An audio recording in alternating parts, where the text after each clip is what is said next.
Hey, I haven't done anything to it so far. Uh, what confused me last time is I didn't know that you just had the thing. Right, hang on. It should start any moment. Oh yeah, we are Gucci, man. We are Gucci. Sweet. Right, well, got a fucking tweet about this, ain't we? Fucking be like twitter.com/Christinarium, because this is going to be a video, isn't it? This is going to be a video. That's very true. Yeah, That's a exactly. good point. So just say twitter.com/Christinarium. That's where all the cool kids hang out. We're online playing Seduce Me Too! Come join us for demon sex and amazingness. Star. I'm not even going to say what the star is. I don't think that needs explanation. Yeah, it's just going to be left like that. Oh, baby. So what can the stream hear? Can they hear what I'm hearing from your, like the background music? Does that come out of your microphone, or is that just being wired to me, as it were? Essentially, they could hear whatever I'm hearing. Like, they could, if I was to go to like a video right now, they would hear that. They're hearing the game, you, and me. For now, though. But if I did put anything else on, they'd be able to hear that. Okay, sweet. It's just the way I'm hearing the game, I feel, is different to how they should be, but they probably won't be, so it's fine. We are Gucci. Fuck me, man, we're early. Do you know how weird this is? It is crazy having everything going on schedule for once. I will agree to that. Exactly. Should I tweet first person to arrive and say hi in chat gets, like, a free cookie? Sure, although it may be stale by the time it gets to them. If you actually were to bother with that. Yeah, I didn't say what kind of cookie it was as well. It might be an invisible cookie, it might be a cookie made out of shit. It might be a cookie which symbolizes happiness in its purest form. Or the visual novel 4chan forum, as it's otherwise known. Happiness in solid form. God, what are they talking about recently? Do you know? Have you been checking? I don't know, probably you and your use of emoticons or something like that. They seem to take a great offense to that, which I think is really funny. Oh, there's always one. It's fine. Generally just dicking around. It says we're playing a game, we're not. But other than that, I think we're fine. Yeah, there's something really scary though, because I'm on your YouTube gaming page and it shows recommended videos. And it shows a related video for Kitty Powers, which features quite a lovely person in makeup. Oh wow, yeah, I see that. I has Cupquake. Yeah. Do you ever know what what's her face? Oh god, I can't remember. Do you know who Paul O'Grady is? He has like a character which he cross dresses in, and he has this game show called Blankety Blank. It's like Leslie. No, I haven't heard of that. That's what she looks like. Hang on. Paul O'Grady in drag. I can't remember. I'm gonna be dreading this, aren't I? Lily Savage is what it's called, right? Oh yeah, my. it looks a bit. Yeah, just Google Lily Savage, right? It's that's to me basically what it looks like. However, I feel that person is trying to be more serious than Paul O'Grady was. Oh, okay. Seduce Me It's already changed. Too. Is it? On my end, it No, shows I up mean as Seduce. not the title. I mean the thingy. Oh, yeah, like you can specify what game you're playing, and it's, I don't know, I guess it just shows up with the search results or whatever. Yeah, God knows. Curse you streaming during my class. I do apologise for that. There's not a lot we can do. Unless we start streaming even later, but we didn't agree to that, damn it. That wasn't agreed upon. So what's new with you, Chris? Oh, well, you know, this, that, and this. Got my BlizzCon stuff. Oh yeah, you won your prize. I'm sure you must have done so many things to get that. Yeah. There were like 20-odd thousand people who entered, and I won. So, well, one of the winners. I can't imagine everyone did. If I put my cam on, is there any way that you can get that on stream? Because that way I can like show all the shit I won and like brag. I could see if I could set that up. I don't remember. That's true. Two. Screen. Crossover between everything. Oh my word. There's a new Hearthstone expansion like next week. What?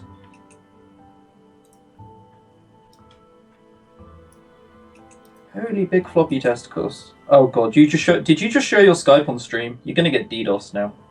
No, I didn't share my Skype on stream. It's just on your end with the screen sharing. Oh right, okay. I was trying to see if I could just get a little bit of the picture. Plus, how would they DDoS me? From what? Through Skype. That's the most well-known way of doing it, man. Yeah, but it doesn't actually show my screen name. Oh well, it does, but I mean, it doesn't show my IP. Does. That's what I mean. Oh man. Yeah, I don't know if I can bother doing this. It's too much effort. Let me see. No, but it doesn't show like your IP address. So how the hell will they get that? They'd have to like call you first. I don't know. I just know that's the thing. Shit, am I online? Why does it show with you that I'm online? I don't know. Why? Why does it? All right, forget this. just ignore this, right? Just like post it on Twitter and tell people to check that out there. Will you be fangirling as much as Christy? Are you kidding me? Yep. Yeah. Oh yeah. Of course. Yes, we are. Yeah. Of course, it's obvious. Duh. Big fans. Tell me all the things you loved about it, Patrick. I loved all the what's the hip word? All the Gucci incubi that there were to the Gucci Ogalat. Incubi. Not supposed to be used in that context. I don't know. all of the Gucci stuff, all of the hip. God damn it. We liked when the Mashizzle Manizzle hit the Fizzle. Big fans of that. Also, turns out, my new series, Sound of Drop, fucking JVM, mate. Didn't even know. Oh yeah, I saw that Hanako tweeted you about that, like, oh, you've unsuspectingly stumbled into a JVN. What a foul fate has come upon you here. I did suspect it.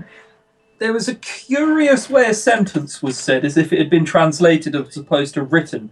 Speaking two languages, you can tell when something isn't written in someone's native language because of the order it's been written in. So I suspected. Well, then again, you just have stuff like Fading Hearts as well, which, I mean, that is supposed to be. I think he's a native English speaker, but then somehow things still have been messed up. Dude's Canadian.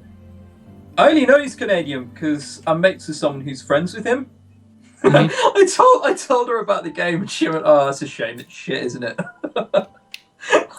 I was hoping it'd be good, but no. We'll find out who's their favourite incubus. Oh, of course we will.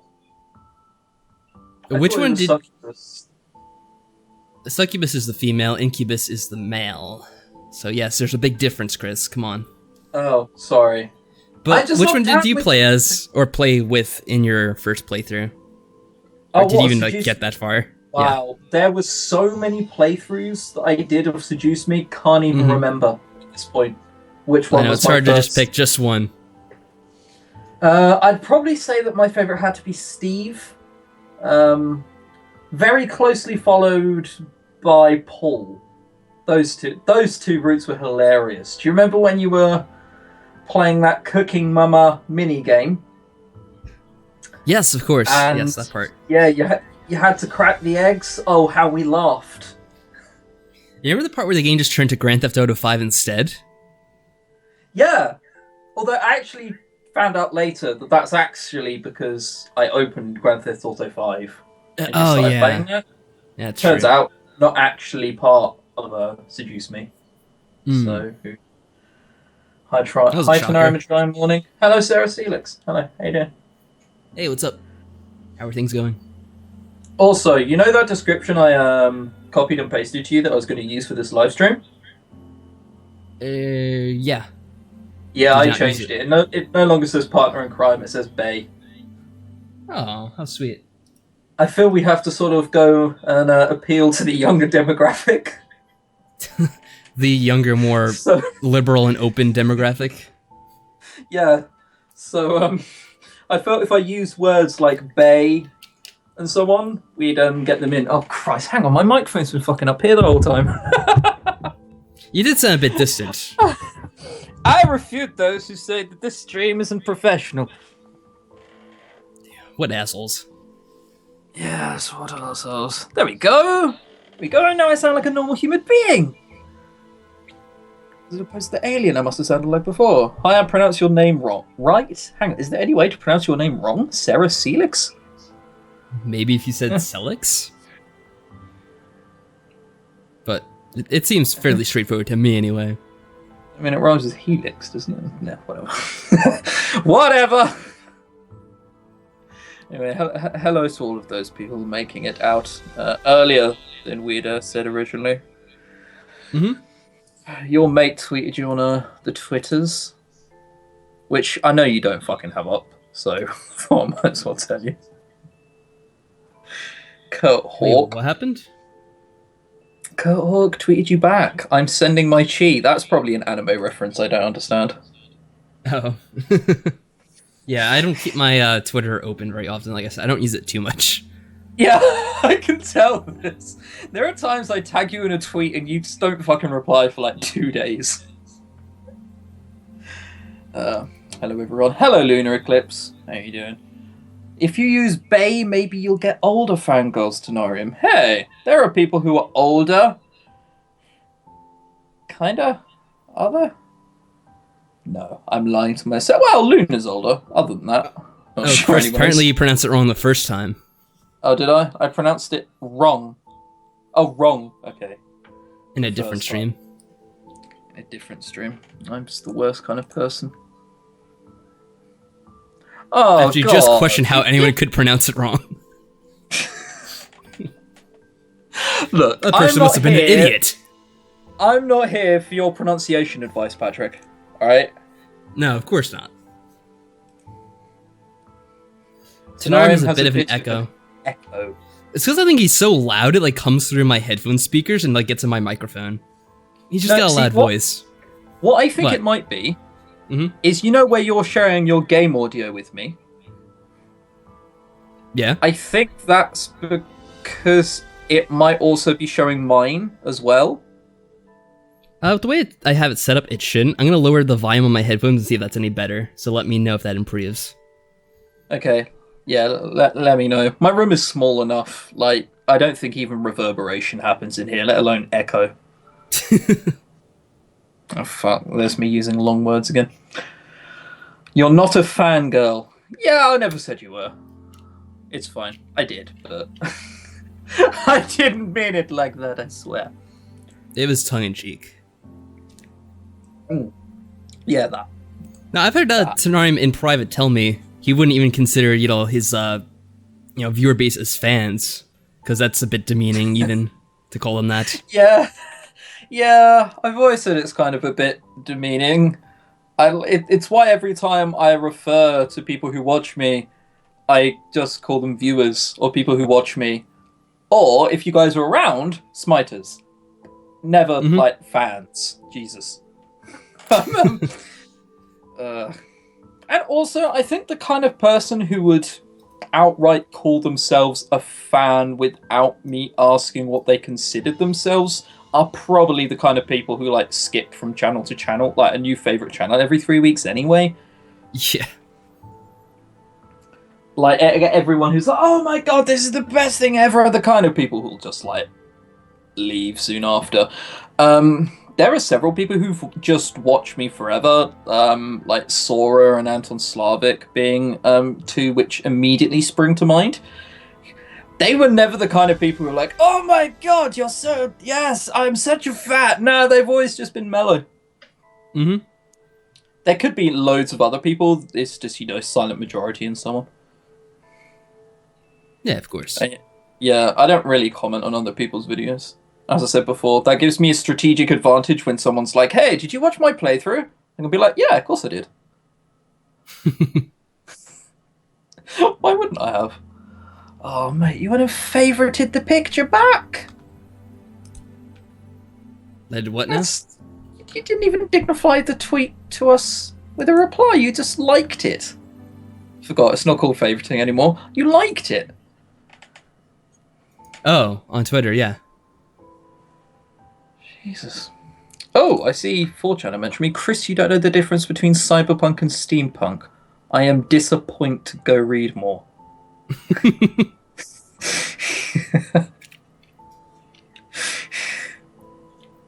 Jesus. That's what it says, by the way. It says I am disappointed. Yes. Well, that's what you get for just talking out of your ass about that. Yeah. You know, when you said that on the stream, I'm like, cyberpunk? I don't think it is, but I'm like, I'm not in the mood to argue with this, so I'm just like, whatever, I'll say, like, okay, sure, that's what Chris says it is. I would have put my hands up and moved to Sideman. I have no sodding idea. Like, genuine, I have no idea.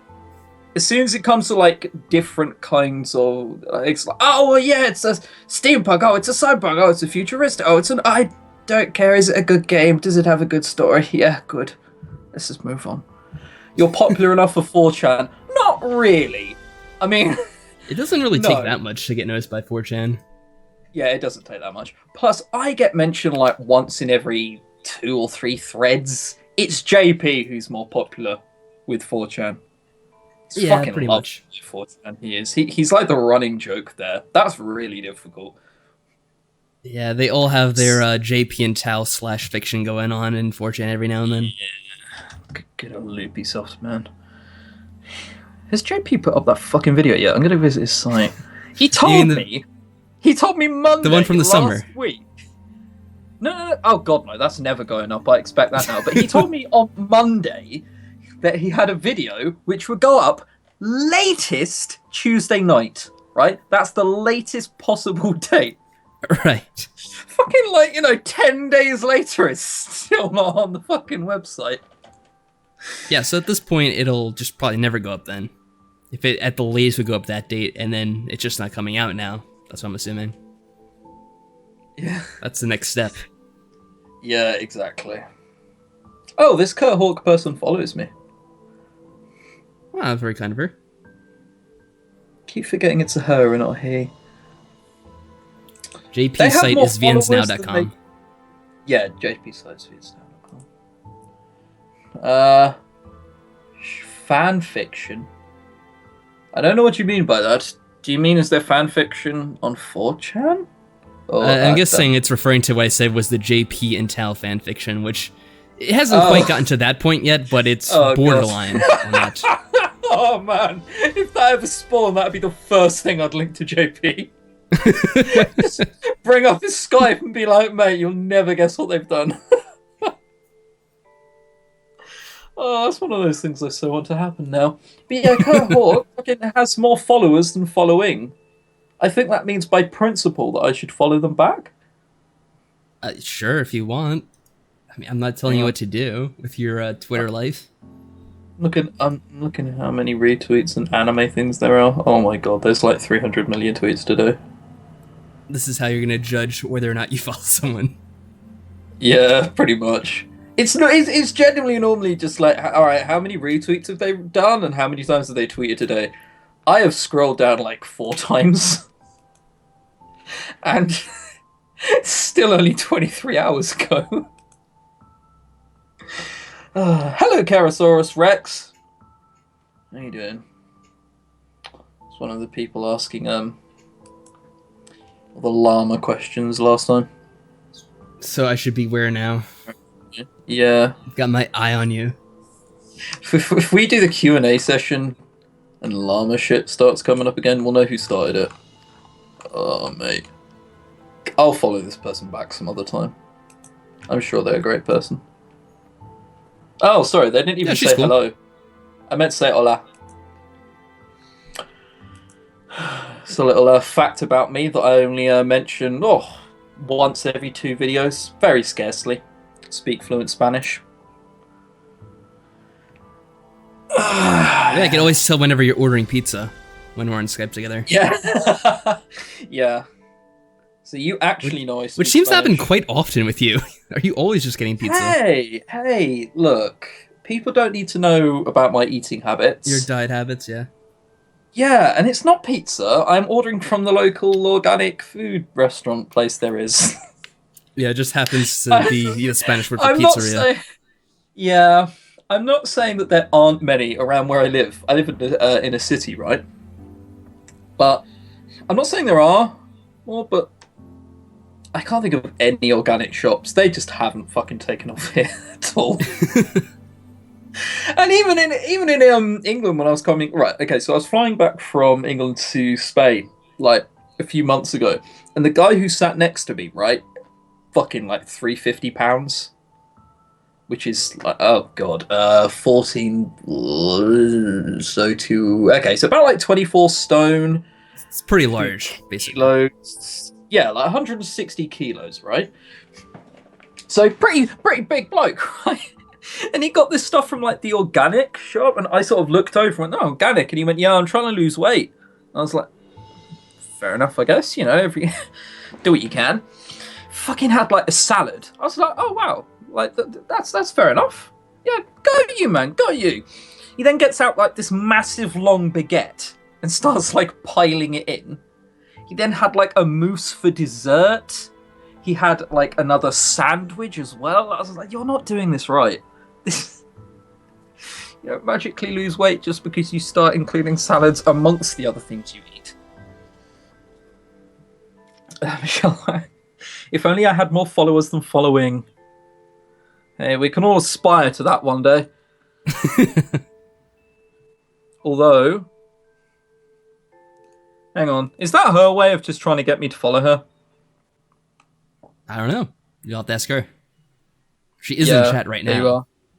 Yeah. Is that your way of trying to get me to follow you, Michelle? That's what it seems like. Chris, why did you move to Spain? My parents decided it was a good idea, and I was 9. I didn't really have much of a say. There's a lot of thought that went to that decision.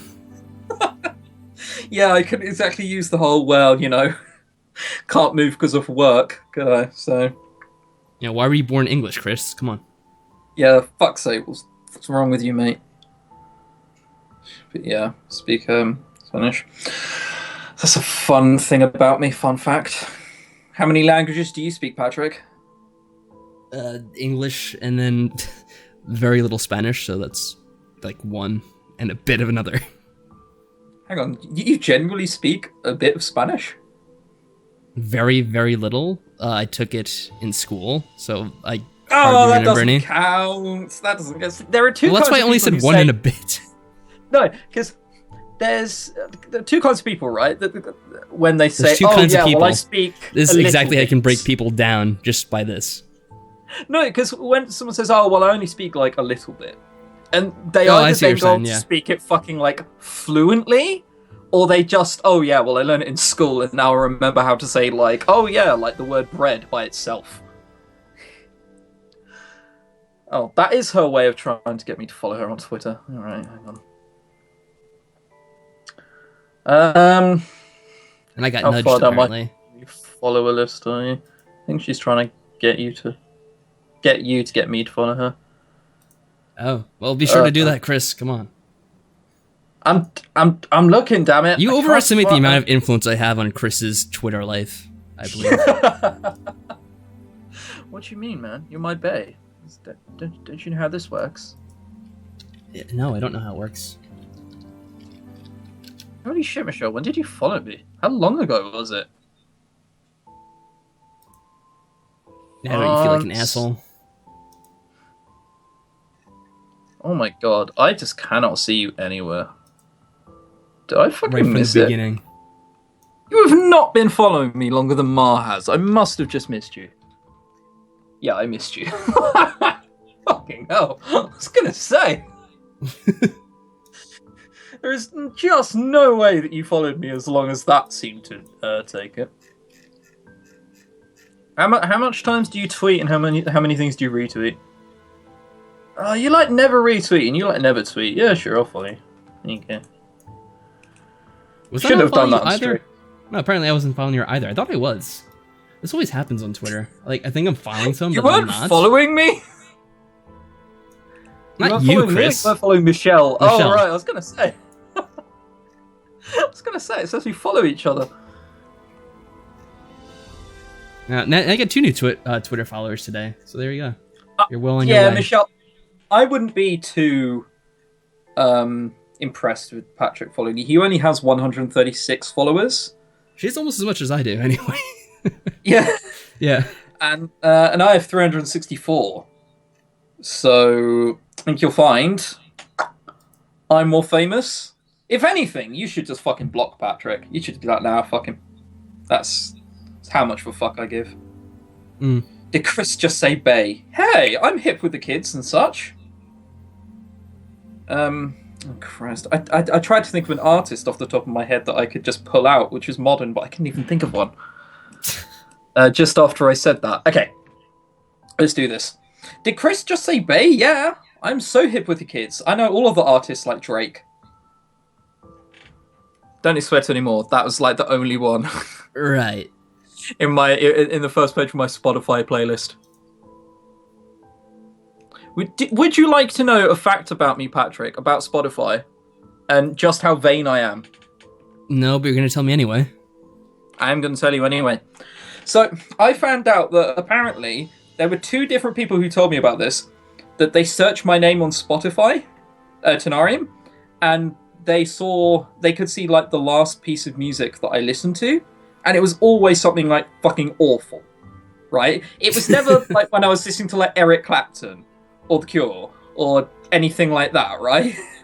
Well, it wasn't like that. It was always something terrible. It was always like Mysterious Girl by Peter Andre. So now, every time I stop listening to Spotify, I leave on the Blue Danube by Johann Strauss. Just so when, all right, then. so when people look me up on Spotify, they think I'm mildly sophisticated. Well, that's what you have to do. Is so you have like one Spotify just for people to like look at and always listen to something sophisticated and something beautiful, and then you just have your own private Spotify which no one can find. That would work. Sounds like a lot of effort. Oh, phew, I didn't miss it. I'm pretty curious about this game. Oh, you man. were alone. Well, yeah. I think we'll sit your curiosity with this one. Hey, it might be good. We're judging it before we've even started. It could be. It's going to be great. You're going to be satisfied with it being actually an awesome game and so much improved over the first, I'm sure. Yeah, this will be incredible. I have my hopes held out for this one. I mean, there was... Being quite honest, last time when we streamed Infinite Gameworks, there really wasn't a lot of improvement from Fading Hearts at all. In a lot of ways, I felt like it was a step back. Yeah, and they even like I don't know they about went further. That. I don't know about. I felt like the scenes were even more drawn out than they were in Fading Hearts, anyway. Maybe it was just me, and it didn't do the Y2K thing, which was it was so promising in the first game. Yeah. I'm eating cheesy potatoes, and I'm really happy about that. I'd be fucking happy if I was eating cheesy potatoes right now. I mean, you'd have to listen to me eating cheesy potatoes, but other than that, I'd so love to. I think the best way to describe ourselves are murderers of hopes and dreams. Yeah, pretty much. Yeah. Way to kill my hopes and dreams. We're sorry whoever's watching from the backward compatible account, whether that be Alison or Jenny. We're sorry whoever it is, but yeah, we are killers of hopes and dreams. Might be really good! Might be really good. I'm curious as to how they got a sequel. So basically, they went to Spotify, and a couple of anonymous people donated like a Kickstarter. And yeah, they went to Spotify and just did nothing and realized they'd gone to the wrong website. Then went to Kickstarter. And got a load of people on the Kickstarter donate like 2,000 and 1,000. I think there were like 4 people who donated like $1,000 upwards, so now they're funded. Shrug. It's Alison as per usual. Hello, Alison. She's the person we had on our stream last week.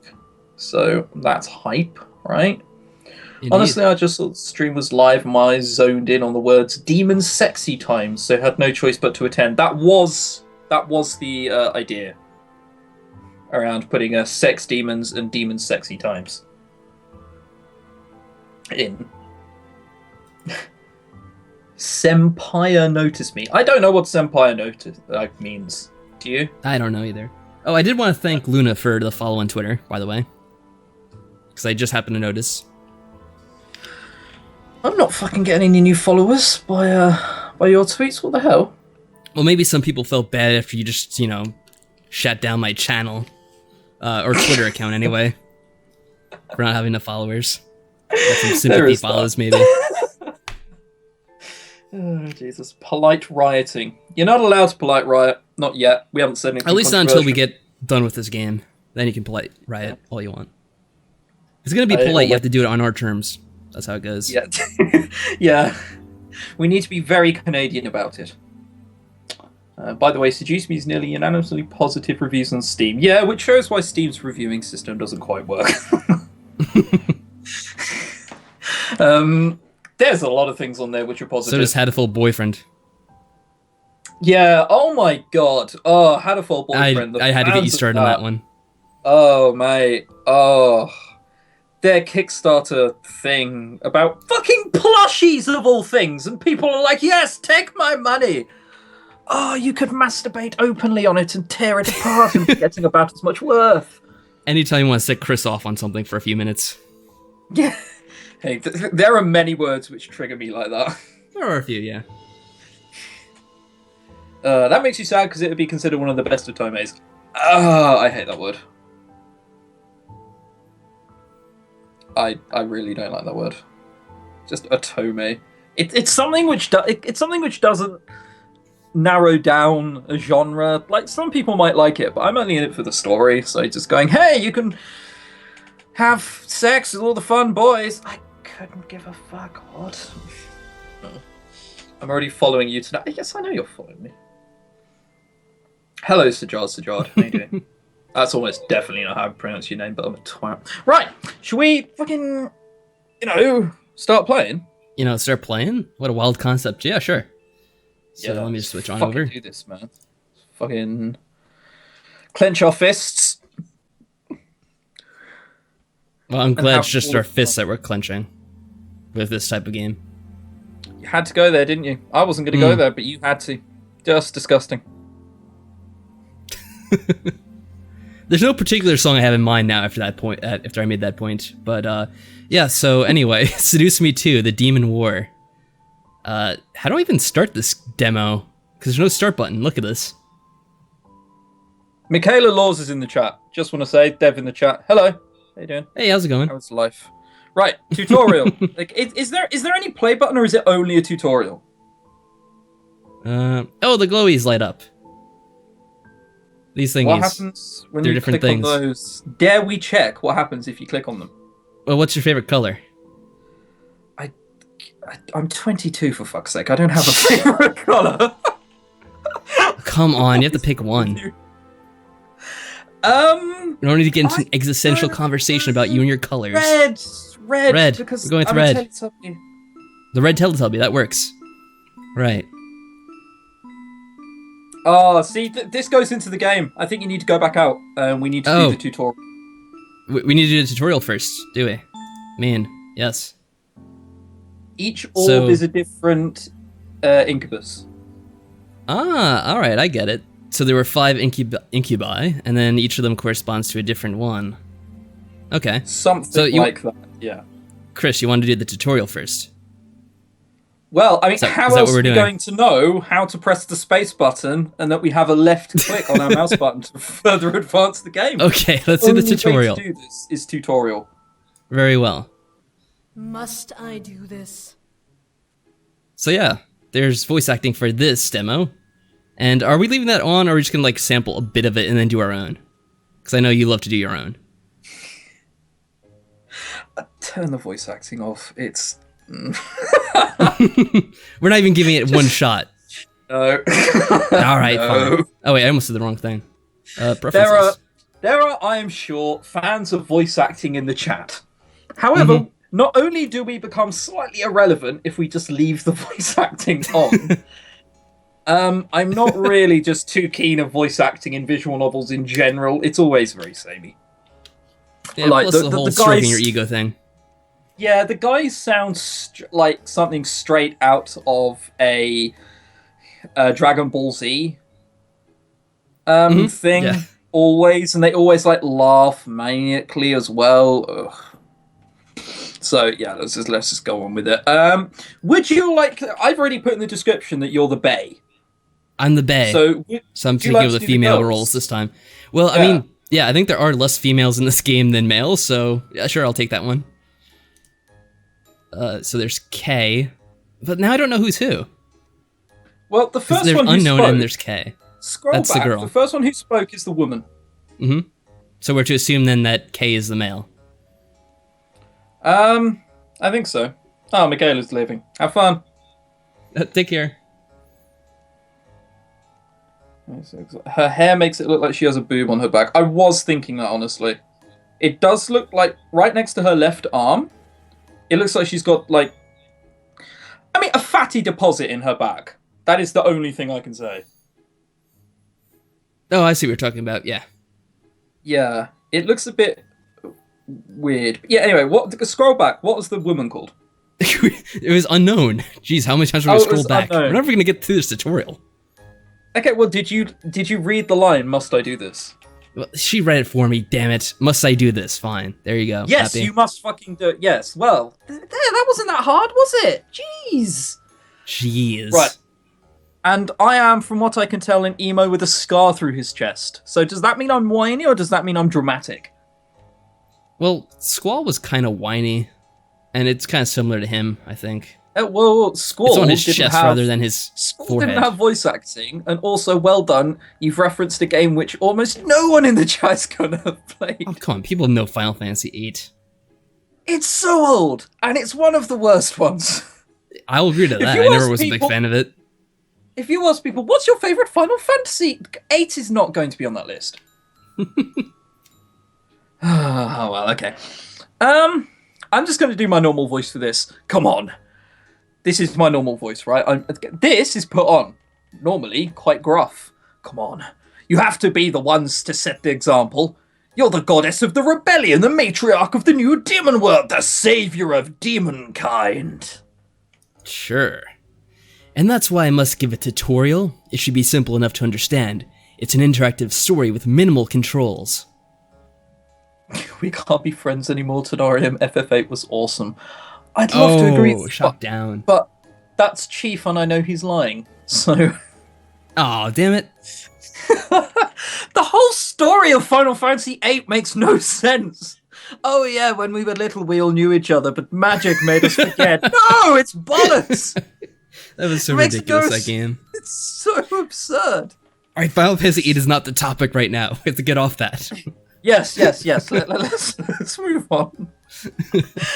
You gotta let people know how to read your story correctly so they can play the visual novel without accidentally screwing up. It's so important that they know all of the things they can do. Wait, they just said my lady, but isn't that a male? What? I'm confused. Damn it. Alright, scroll back to the beginning. Can we just put on the voice acting for a second and see who's who? Yeah. Just to listen to this. On the voice acting so we understand who's who. Alright, let's see. So that is why I must give a tutorial. So yeah, she's the question mark. You gotta let people know how to read your story correctly. Wait, maybe that is a female. Or maybe someone's talking off screen? It's so important that they know all the things that they can do. Just turn the voice acting off and let's do our normal voices. Alright, whatever. We're gonna be forever. I think someone's talking off screen. That's what it was. My lady, it would help in our case if the players knew what to do. Very well. I guess these are both me then. The basic controls come from your computer keyboard or mouse. There are multiple ways to go through the story using one or the other, or even both if you desire as much. If you use your mouse to left-click the screen or press the Enter or Space keys, you'll proceed forward in the story. It is important that you pay attention to what is being said, because you may be forced to remember something in the future. However, If you've seen the narration or dialogue before, you may hold down the control key to skip forward. If you don't care to hold down a button, you can press the tab key to toggle the skip function. Doing so will fast forward you through the section until you press the tab key again, or reach an unread section of the story where the function shuts off automatically. If you can't be bothered with the keyboard, there's also a skip button you can click on near the dialog box, alongside buttons where you can save or load your progress, set the story in auto mode, or go to the options menu, or simply go back to the main menu. Alright, so this is really the basic of the basics right now. If you proceed for... Yeah. This is a tutorial for people who have never used roleplay or played a game ever, isn't it? Essentially, yeah. If you proceed far enough, you may be faced with a story-changing choice. Remember, every choice you make affects this war, and war is unforgiving. And remember, war never changes. Yes, I had to make a Fallout reference, just because in less than a week now. Yeah, that's not actually what it says on screen as well. He changed the line so the reference could be a thing. I did. Well, they were talking about war, so it's close enough. Now you may decide your choices with the mouse by hovering over your answer with your mouse pointer and left-clicking on it. Yes, we get that. Or you may select your choice using the arrow keys and confirming your choice by pressing the enter key. Use this wisely. You'll not be able to change your answer later. If you have a scroll wheel in your mouse, you can roll past sections that you've already read by rolling the wheel backwards until you reach... Do we really have to go over all this? We're just wasting time. You may also roll back up to 10 sections in case you miss something by rolling forward, but be warned, your choices cannot be altered. This has to be a man. Hold on, let me listen to this. I'm curious. I think one of the people was the narrator. Isn't that a bit unfair, my lady? Yeah, that's supposed to be you. Okay. There's just two unknowns. Oh god, well, that's gonna be your moment. He probably always ends his thing with my lady, right? Yes, my lady. Okay, so yeah, isn't that a bit unfair, my lady? As I said, war is unforgiving. We can't fix our mistakes by going back in time. We can only remember the choices we made and what the consequences were. As you say. Well, if the player saves right before they make a choice, they can just reload their save and make another choice. Did you say something? No, not at all. Do you know what that is, Patrick? It's What? fucking save scumming. It is. Terrible scum. We don't tolerate that on my channel. You rebel scum. Other than the times we have done it, but ignore that. If for some reason you wish to capture a moment on screen without the text box showing, you can press the H key, then press the S key to take a screenshot, which will be saved in the game folder. Don't worry though, you can continue with the story and show the text box again by repressing the H key. The right-click function on your mouse and the escape key both bring you to the save menu. Use this wisely. You'll be asked if it is okay to override a save if you choose to save over your old progress. I believe that's everything of significance. Is there anything that I've missed? Uh-oh. Oh, hello! Hello! This doesn't look like anything I've seen before. I don't remember a war meter. This is new. So, is this me or is that you? I think it's the guy suggesting it to her. Okay. So you. Do you wish to tell them about the war meter, the romance meter? That can be saved for another time. Of course we're not going to talk about it. Those balances will not matter here. As you say. I think that should be everything. Awesome. May we leave now? We do have a war to fight, and I need to lead my armies to victory. Go, go, go! Win your war, score the goal, win the points. War doesn't work like that. Come, we're leaving. Yes, my lady. Alright. I'm so sorry, everyone, for just essentially for doing wasting that. your time for 5 minutes. I would like to point out that I campaigned in favor of skipping the tutorial. I was looking out for you guys. Anyway. Hopefully this war doesn't end tragically. Then again, I guess it's up to you, right? So yeah. We're doing red, right? Let's just fucking go from left to right. Well, whatever. We're starting with red. I don't give a shit. So, do you want to be the narrator, or should I be the narrator? I'm guessing the narrator is the female, right? Yeah, so you do it. Alright. A sweet lullaby. One you would hear as you were rocked into your mother's arms as a child. I could not help but adore such melodies with every ounce of my being, smiling when everyone would play for me. It was only fitting that I would enjoy my dreams with the sound of one playing in my head. My slumber was calm and peaceful, as a sweet tune echoed in the abyss of my subconscious. I didn't know why, but I relished that tune that night. Strange, really, how a melody could calm any storm running through your heart. My storm was my engagement to Eric, my demon soulmate. Yes, he was my soulmate, my prince. You make this sound oddly sexual, the way you're reading it. Could you tone down on the sexy? I'm getting mildly aroused. I only have one tone here. I'm sorry, can't stop. At the same time, he was indeed a demon. I adored him with every ounce of my being, and I was about to be married to him in the weeks ahead. Could you imagine if we have a sex scene? Oh god, I hope it doesn't get to that point. Oh boy, what? You better fucking get that censor ready, man. I couldn't have been more nervous and excited about the whole ordeal. Still, the lullaby that floated in my dreams kept me calm and at peace. I wondered if the same music could soothe an actual child. Uh-oh. I wonder what that means. A child's laughter broke me from my peace, causing me to slowly open my eyes and awaken from my slumber. My eyes focused on the ceiling as I tried to figure out what the sound was. Was it part of my dream? It was effective enough to wake me up. I rose from the bed, looking around the room in confusion. Why had I heard a child's laugh, and how did it wake me up? It was strange to say that at the very least a child's voice.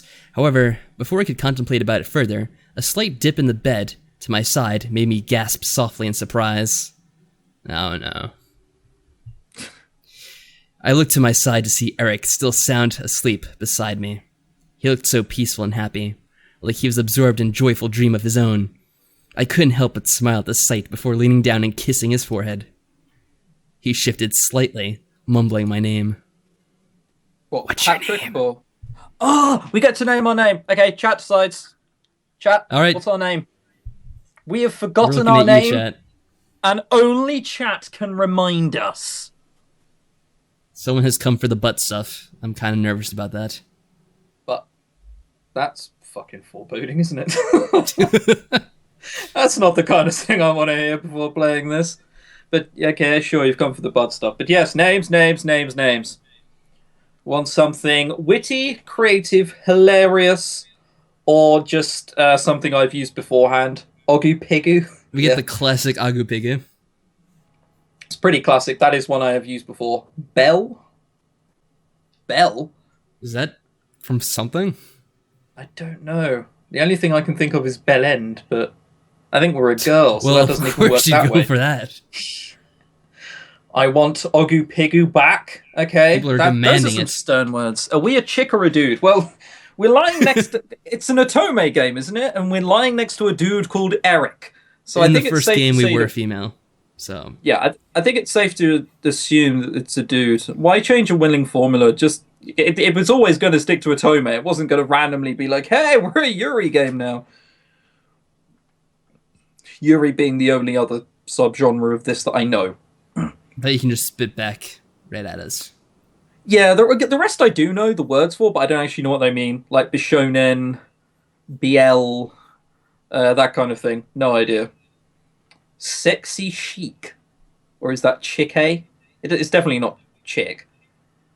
I think things are in favor of Ogu Pigu at this point. Wait for one more answer to come in, man. If it's better than Ogu Pigu, we'll not put Ogu Pigu. But we might just end up putting Ogu Pigu anyway. It's the meme answer. This is the internet. We should start getting down with some more... win you the game here. Yeah. Look, dank memes, man. That's where the future is. We don't do enough of them. Like, when was the last time we played a foghorn on our stream? What? Never. Have you not seen the videos where they're like, it's like a foghorn? No, I haven't seen those, actually. Oh, boy. That may surprise you. Oh, chat. Oh, you lovely smiters. Just think of all the videos I'm going to be showing Patrick after stream ends. Just all of the dank memes. Mm-hmm. BL anyway. is boys love. Oh, okay. I think that they would use yaoi instead of boy love. Ah, the same thing. Okay. I think Ogu Pigu wins, don't you? It wins. People are demanding it, so we have to go with that. I giggled softly.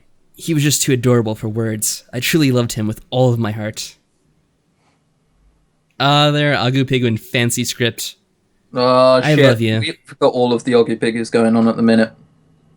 Still, despite wanting to stay in bed a little longer with the man of my dreams, the child's laughter ushered me to slowly creep out of the bed and leave the room to find where it had come from. That's not what you do. If you don't know what a child's laughter could be in this house, you don't go out looking for it. What's in a paranormal activity when there's they think they can hear a demon? So they just sort of go running after it downstairs. What the fuck is wrong with you? It's a demon. You're not going to just go down there and be like, right, come on. Fist fight, mate. Fist fight. Yeah, this would be the first person that dies in most of those kinds of films. Turning on the lights in the lobby, I looked around the main part of the mansion to find out where the laughter had come from. Alright, so shall I be everyone who's not the main character? Because I imagine the main character, Ogu Pigu, is going to be in it quite a lot, right? Yeah, and she seems to think to herself quite a bit too, so sure. Okay, also, what I want you to do, I want you to scroll back, turn the voice acting on, and I want to see how they say that. I want to see how they say Oh, sure. So I want to see if it's equally as ridiculous as it always is. Right, being explained quite a lot what BL and so on is. BL is boys love. Wait, that was really low. Hold on, let me do that again. That was really quiet. Well, especially because you keep talking over it. Hush for a second. Okay, so it's like a child laughter, basically. That's weird. I always, right, when there's laughing in games like that, it's always well over the top and completely ridiculous. That sounded normal for a child's laugh. Yeah. Yeah, I don't object to that one, actually. That's pretty good. Yeah, I'm mildly confused. Now turn it off before we hear a line being delivered. Yes. we haven't heard them yet, but we'd just prefer it stay that way. I heard the laughter trail off, as if the voice itself was moving and guiding me to where it wanted me to go. I maintained pursuit, not wanting to lose track of it. Any normal person would have been creeped out. I, however, was brave enough to figure out what was going on by myself. I do like the way that writers set the scene, saying it that way. Mm-hmm. Any normal person would have done something different. I, however, am different. Mm-hmm. I was led to my grandfather's office. It was his place of work as well as his sanctuary for his magic study.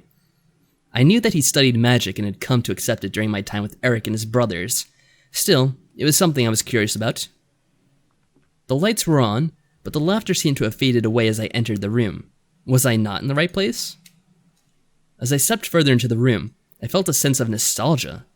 Despite only ever finding the room after my grandfather's passing, something about this place made me feel warm and happy, like I belonged here. This is where my grandfather imagined his greatest toys and made them come to life. It was here where he studied endlessly about the demon world and demon magic. I felt like I was stepping into a museum of history. Thinking about it, I began to wonder what my grandfather would think if he knew that I was going to marry one of the incubi he had brought into the human world. I knew he had been the one to do it.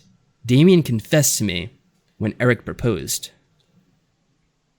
It was a bit interesting to think about, how he would have reacted. Would he be proud? Would he be disappointed? I could never know. I was broken out of my thoughts, however, as I heard the click of a lock unlatching echo throughout the room. I turned my head towards the sound, pinning the origin of it on one of the nearby drawers. Why did it unlock on its own? I was a little nervous as to why it had done that. Oh shit! What? Scroll back to that line. Hang on a second. Is that really the only way that can be written?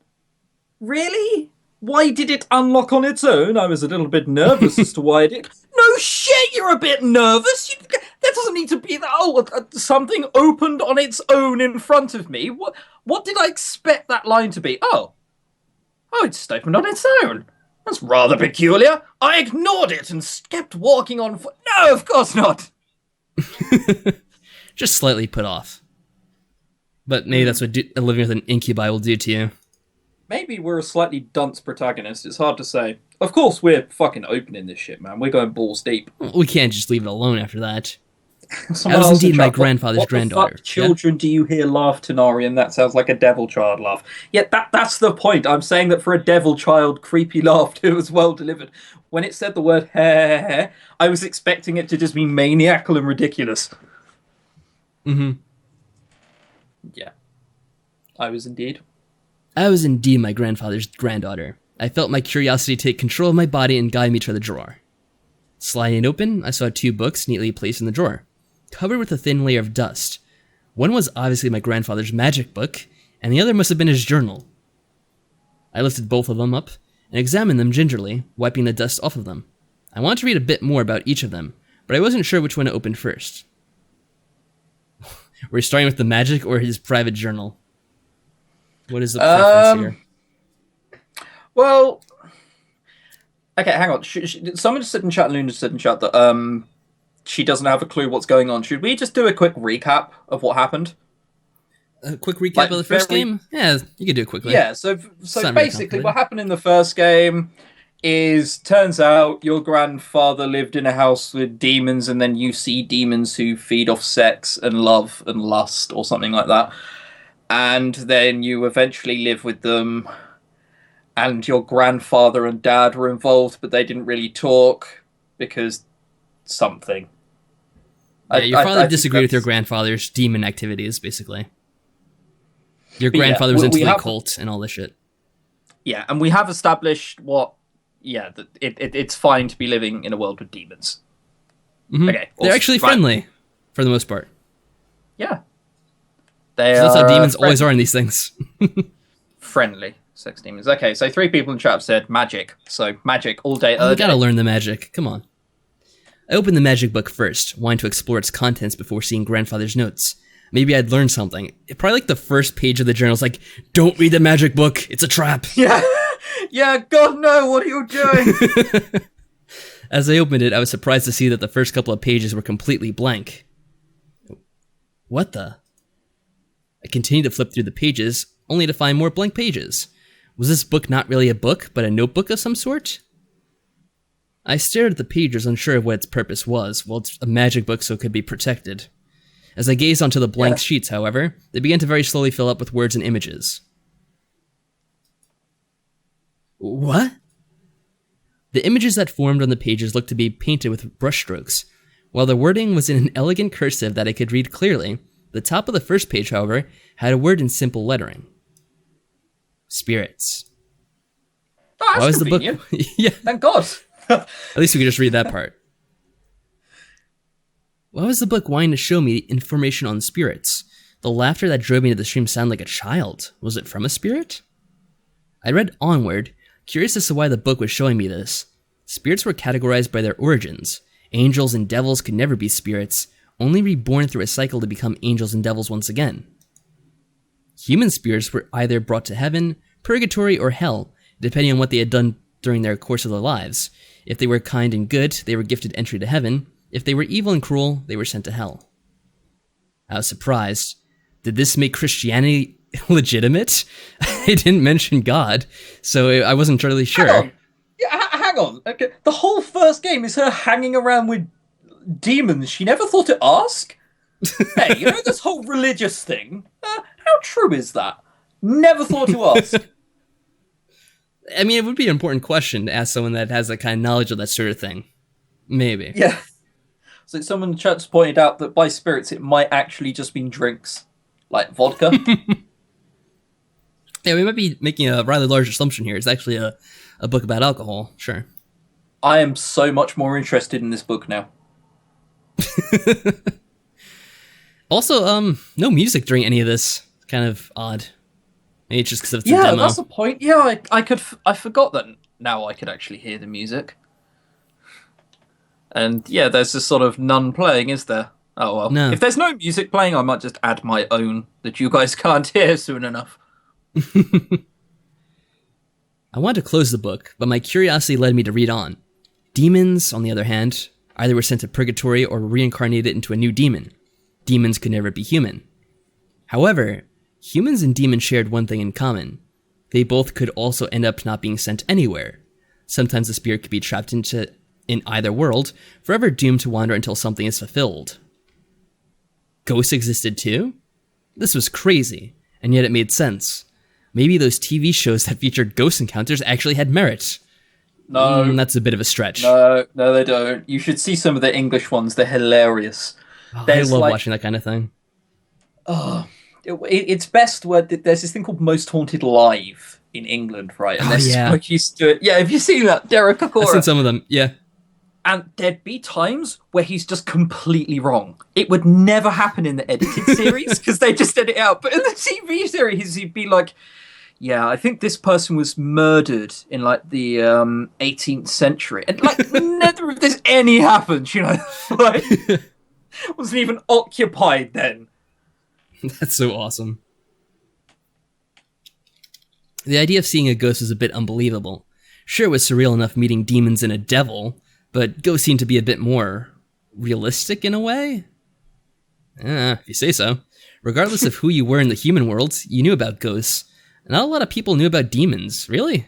Alright, hands up, who knows about demons? Who knows what demons are? Yeah, you haven't heard it mentioned in anything before? Yeah, I'm gonna hazard a guess that a lot of people know what demons are. Is this kind of like the same way how in zombie movies they never know about zombies and are always like, what the hell is this? Like, why is this person coming at me? Yes, we have every other pop culture reference, including popular music, but zombies, no idea what they are.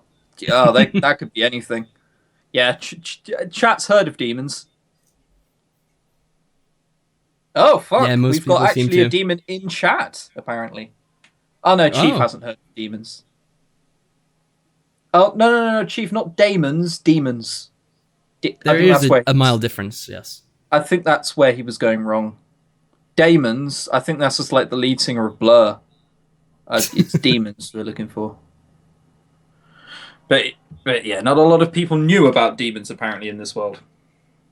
The fact that demons could also be spirits boggled my mind as well. Was it really possible to meet a demon spirit? The child's laughter reappeared, softly floating through the air and making me turn towards the door. I quickly followed it, leaving the room and returning to the lobby. Is anyone there? As I turned to the stairs, I could hardly believe my eyes. A floating orb, barely the size of my head, was floating down the stairs and towards the back doors. I gripped the railing and stared, not believing what I was seeing. Was this really happening? What was it even? A ghost? A spirit? Some illusion meant to trick me. I couldn't wrap my head around it. Still, it practically called for me to tail behind it. I continued to follow it. It seemed to want me to anyway. Was this a game? It led me to the backyard. Yeah, just following this thing's a smart idea. An orb the size of a head? Looks a bit fucking bigger than that, doesn't it? Oh well. It depends on how close it is. Chief just suggested Matt Damon. Just Oh, saying. Matt so Damon. If this thing doesn't Yes. have a name, Matt Damon. Just saying. Matt Damon. Yeah, it's Matt Damon. It's great. It led me to the backyard where it simply floated into the air near the gazebo. I stayed by the doorway, unsure of actually stepping out of my house to meet with it. It didn't move, so I could only assume it accepted my hesitation. Hello? Uh-oh. Should we get a sample of what the voice sounds like? Yep. We have We to want give to it- know what it laughs like. And it says hi, too. Hi. Okay, so it's a female girl? Or it could be a little boy. I don't know. No, it's purple. It has to be a girl. Fine. I wonder let's what a see. demon with downs would be like. Jeez. Well, Oh, I don't that's know. one of Those the- are things to consider, I guess. Yeah, that's one of those lovely things I'd like to say that would only happen in my chat. But yeah, I will voice act this Matt Damon. Matt Damon, Okay. Matt Damon. I've already fucked Matt up. Damon. Christ. Yes. Matt Damon. The orb gently spun around itself in a circle, almost like a happy child.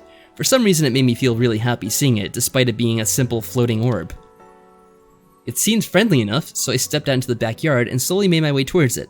It gently bobbed up and down as if it was waiting for me to approach. I stopped a couple of feet away from it, not wanting to get too close in case it was a trick. Hi there. Hi, what's your name? My name? Oh, it's Ogu Pigu. Wow, that's a... Are you being sarcastic, Orb? Completely lovely. That's a pretty name. Thank you. Who are you? I'm no one. I don't have a name. Yeah, you do. You have a name now. It's Matt Damon. You don't have a name, and we'll have to just give you one. Yeah. Oh, I hope we really do. We might be able to. Oh boy. No, I wasn't able to get one, but that's okay. I'll get one soon. The orb, whatever it was, had to be the spirit of some child. Human? I didn't know. I wasn't sure. All I knew was how sweet and innocent it sounded. And then it bites her head off. The child's voice was pulling at my heartstrings in all the right ways. The orb twirled around and again, with a small laughter. Really? Okay. Let's play together. Oh, I mean, what would we play? She's really entertaining this in the middle of the night, just playing with this orb in her backyard. What would you play? It's a fucking spirit. Catch isn't exactly viable, is it? Let's play a game of football. I almost couldn't believe the words coming out of my mouth. Was I really okay with playing games with a spirit? I mean, it was friendly, yes, but it was a spirit. How many times has Ogu Pigu sat down and had to ask herself something as opposed to just describing it? I almost couldn't believe it. Oh God, she really questions herself. Nervous. Yeah, she has serious conversations about her own feelings all the time with those head gremlins, man.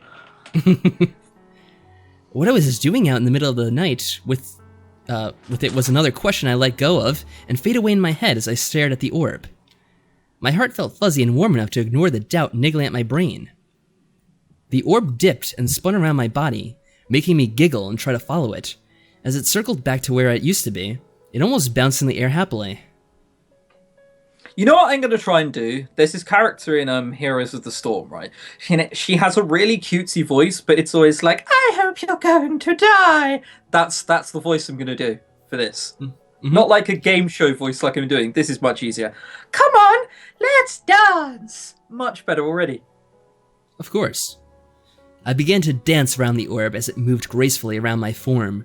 In my head, a song began to play, as I had fun weaving and swaying with the orb. It felt light and happy, even though a part of my mind was questioning what I was doing. Why was I doing this? Why was I so accepting of the spirit? All right, my body was moving on its own, but I was enjoying every minute of it.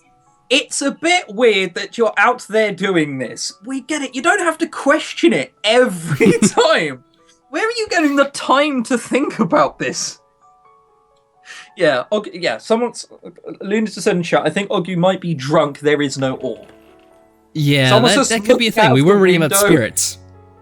Yeah, we were reading about spirits. Someone might just be looking out of the window, just like shaking his head slowly, going, oh God, Ogu's at it again, isn't she? Yeah, that guy, our boyfriend, just disapproving at us. There she goes again, every night. Oh, for God's sake, every fucking night. Yeah, it's going to be an orb now, isn't it? Yeah. Eric, you'll never guess what I did last night. Oh, let me guess, another orb. How did you know? It's always the same, damn you. Oh, man. The orb followed along, matching each sway with one of its own. Soft laughter echoed from it once in a while after every couple of steps I took. It seemed to enjoy my company, which in turn somehow made me happy. Oh, here he comes. Oh, here he comes. I so want him to just not know there's an orb there. That would be brilliant. Right, so am I doing the guy as well, if you're going to do the main character? Yeah, sure. Sounds good. That we can do the romantic co-op. How do we think Eric sounds like? Should we listen to just a line? Yeah, go on. Get an idea of what it's supposed to be. Here we go. This one-word line. Princess? That's perfect! That's perfect! Someone who doesn't get out of the house much, and he's probably a bit of a nerd. I could do that. All right. I mean, that's just my own voice. Princess? The orb gasps and hid behind me. Why do you walk out like that? What's that pose? Yo, princess. Bam. Yeah. Hey, how you doing? I turned quickly to see Eric standing by the doorframe with a confused but tired look on his face. Saying, not this shit again. Eric! What are you doing out here, love? I blushed, rubbing my hands together behind my back for embarrassment. I must have looked like a fool dancing in the yard in the middle of the night. I turned my head to look at the orb, but gasped in surprise when I realized it had disappeared. What? Huh? What's wrong? I was beyond lost and confused. What was happening? What had just happened? I turned back to Eric to see him walking towards me. I crossed my arms, realizing how cold the night air was, and smiled meekly at Eric. I just want to get some fresh air, that's all. While dancing by yourself? I stared at Eric, not sure of what he meant. If he was watching, he would have seen the spirit dancing with me. Well, of course we're gonna tell him. Yeah! Yeah, let's just neglect to mention that. I'll just forget about it. That creepy child who was fucking floating in an orb. Yeah, fuck it. I'll just... I'll let it go. No. We need to full-on roleplay as an alcoholic. So we gotta tell him. Let's tell him. You didn't see that orb dancing with me? Huh? Orb? Eric raised an eyebrow, obviously not understanding what I meant. Did he really not see it? It's true. There was a spirit here. It looked like an orb, and I was dancing with it, not by myself, but with pink elephants as well. There was pink elephants, and his breath smelt serene. I knew it wasn't making sense. He didn't seem to believe me. Still, I didn't want to lie to him. He was gonna be my husband soon, so we had to trust each other about our alcoholic issues. Yeah. If my reason sounds simple, fine, or stupid, but at least it was the truth. Eric finally smiled and reached towards me before petting my head like an idiot. Oh, fuck. Petting the head. Oh, look at... Oh, you've been a twat again, haven't you? Pretty much. Did you have fun then? Wait, he really did believe me? I wasn't entirely sure if he did, from the look he gave me. He was willing to accept my answer either way. Just not gonna question it. He knows this happens every night. Eric gently reached out and took one of my hands, placing his other hand on my waist. I looked up at him to see his lips curve into a small, playful smirk. Oh. Do I have to read that line? You have to read every line. Oh, God. Would you mind if I dance with you then, princess? So hang on, he doesn't actually believe that we were dancing with an orb in the middle of the night. We have an alcohol No, he thinks we're problem, crazy. And now he's just like, oh, fuck it, I may as well enjoy this little fantasy that's going on in her head. Well, she's already intoxicated, so why not go for it? That's his motto. Yeah, he's already trying to pull. Look at his pose. Yeah. Man, not only are we an alcoholic, but he's taking advantage of it. Tumblr should be all over this. Terrible game. How dare they? My face turned red at his question, but I smiled and nodded. I liked dancing with him. I tightened my hand over Eric, straightening up and leaning against his chest, ready to dance. Eric chuckled softly before leading me to a slow but elegant waltz around the backyard. I felt like I needed to thank the spirit later for giving me another wonderful memory with Eric. He led me around the backyard as if we were at a real ball. The moon served as a brilliant crystal chandelier, and the wind became our music. Eventually, however, we had to go back inside. The night was cold and it was very late. No, of course. So you were really taken by that, weren't you? I was. My heart right now, it's doing all of the beating. I didn't want the night to end, though. Watching Eric as we walked up the stairs to the bedroom. Oh no! My heart began to flutter even more and a soft heat began to burn in my core. Oh no. He was not only charming, but he was handsome and definitely knew what buttons to press to make me feel amazing. God, no. It's happening, isn't it? It didn't matter that he was an incubus. I really had fallen in love with him, and was both romantically and sexually attracted to him. Oh, come on, like, again, like, you needed to point that out. Don't suggest it, and then say, oh yes, I'm really sexually attracted to the... I guessed! I was there when you were saying minutes ago about how much in love with him you were, and he knew all of the right buttons. I was there when you were saying that. Like, I wasn't just not there. I'm not reading sentences. Yeah, we didn't need the second line dedicated to it. Though, did I really want to pursue my desires right now? Oh, we're gonna have a choice. We did just stop dancing. Oh god. We did just stop dancing? What? Is there some sort of unwritten law that I'm not aware of? if you dance with a girl, you're not allowed to just go for it straight after because you've just stopped. What? Okay. Right. Chat. I feel I know what the answer's going to be here. Yeah. Because there have been oh yes, and oh yeah. So yes now, don't do the sex. Do the sex. Thanks, Luna, for trying to save this, but I think the tide's against you. Yeah, do it. Drunken romance, says Chief. Drunken romance. The best kind. God, so romantic. I have a bad feeling about this. Yeah, you're not the only one, it's fine. Let him use his finger gun. That's why he has in that pose this whole time. He's ready to use that. Yeah. When he goes for it, he doesn't even change his pose. He's still like... Oh, God. And what could he be doing with his other hand? Oh, man, that other hand. Look, all I'm saying is it's clenched like a fist for a reason. Oh, man, we're going for it. All right, we have to do it. The burning in my core wasn't just going to go away. As Eric approached the room and I approached our room, I quickly pulled his arm and turned him around to face me. Quit doing that stupid pose already, damn it. What? Before he could finish his sentence, I jumped up and wrapped my arms and legs around him, kissing him deeply. Instinctively, he circled his arms around me to support me, but he stared in shock at my eagerness. Within seconds, he melted into the kiss and panted against my lips, making me moan in reply at the sound. He tightened his grip around me as he walked backwards towards the bed. When his legs hit the side of the mattress, he sat down and allowed his hands to roam to my back.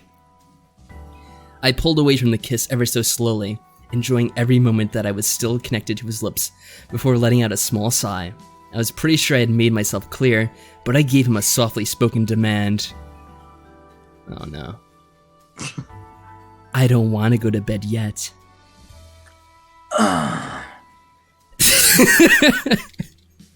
Eric stared up at me before licking his lips and slowly running his hands under my shirt and back up my back. Tingle shot up my spine as his fingers ran over my bare skin, a shuddering moan escaping my lips. See, can I just say... Alright, I was just about to say that... Seeing as my only reference point to sex scenes are Loopysoft's ones, this is much better than that.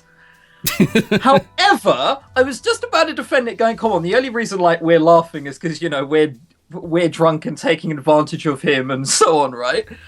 I was so about to defend it until that fucking line. He's like surprised doing this stupid pose the whole time, and then he's just like, as my princess commands. When the fuck did you get suave? Like, under pressure. Oh god, JP just arrived. Oh, He's JP, like, perfect did he miss timing. anything? No, we're just about to begin. No one tell him. Don't tell him. No one tell him what's happening. Nothing. Let's just carry on. Go on. Let's go. I felt Eric gently lift my shirt up, and I lifted my arms for him to fully remove it from my body before he tossed it to the side. The cool air hitting my skin made me shudder as Eric pulled me back in for another heated kiss. Damn, do I need to have some more sexy music in the background? Because at the moment, I don't know what it is. It's something weird. Yeah, it's playing very low, and yeah, we could do sexy music for whenever we actually do the video itself. Sure, why not? No, I'm just going to do it now. I'm just going to do it now. All right, go for it, but we can't hear it, I don't think. No, I'm going to do it a cappella. Oh, all right then. Do it. Right, damn, his hands were memorizing my... All right, I'm waiting for you. Start narrating, and I'll just subtly go in with it. Okay, I see. Damn, his hands were memorizing my body.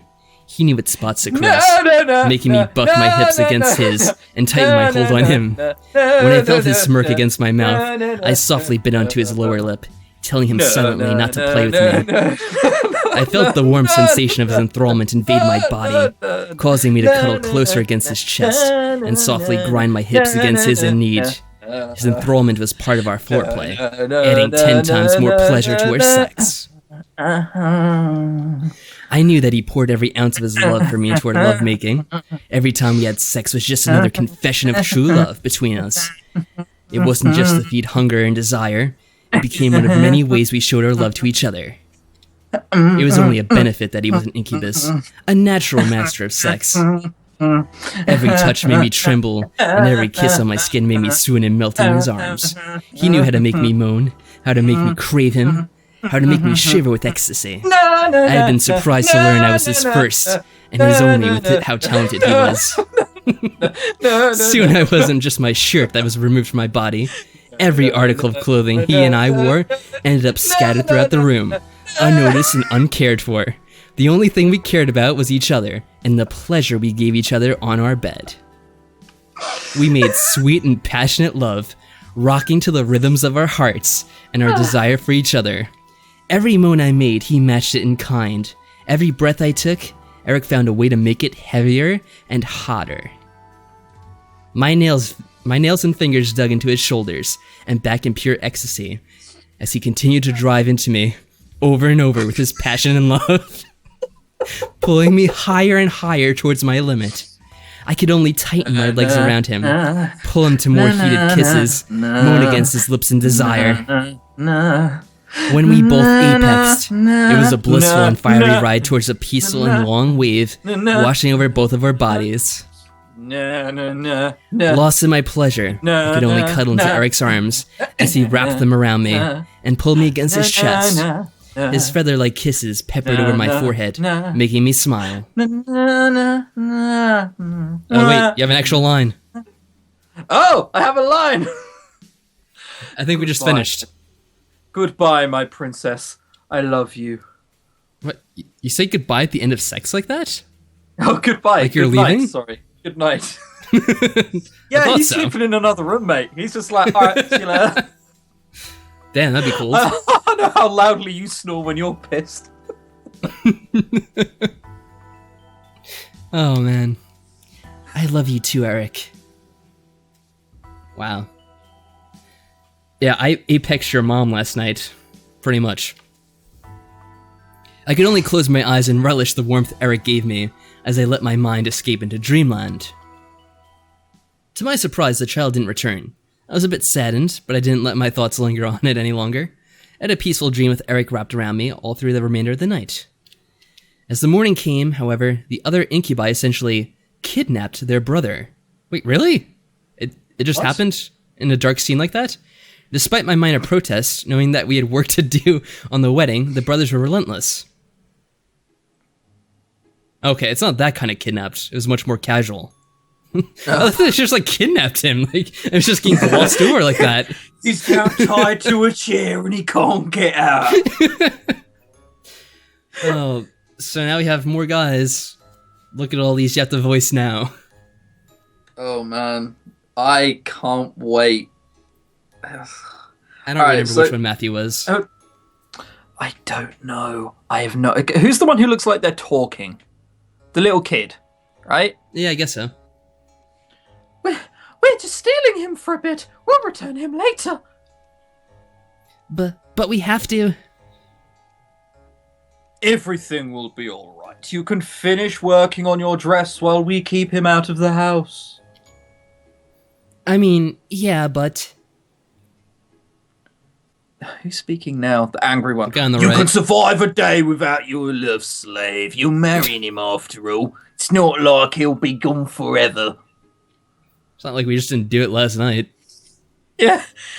Everything will be all right, princess, I promise. As soon as we're done with whatever they want to do, then I'll come straight home. Okay, I love you. Oh, God. I could barely make out him saying, I love you too, as he was dragged away by his brothers. As the front door closed, I could hear Eric being thrown over someone's shoulder, probably Sam's. Yeah, right now he's going to the bachelor's party. He's going to be banging a bunch of, like, female succubi at this moment, probably. Yeah. I sighed before looking around the mansion. Since I was indeed alone, I had the chance to try and find that spirit again. Why had it run away the first time? I quickly rushed to the backyard, looking around it. It was much brighter, yes, but perhaps the spirit was still here? Despite not being able to find it, I scoured the entire mansion in hopes of meeting the orb again. It almost became a game of hide and seek, only I didn't know if the orb was hiding or was gone. After a straight hour of looking around, I gave up.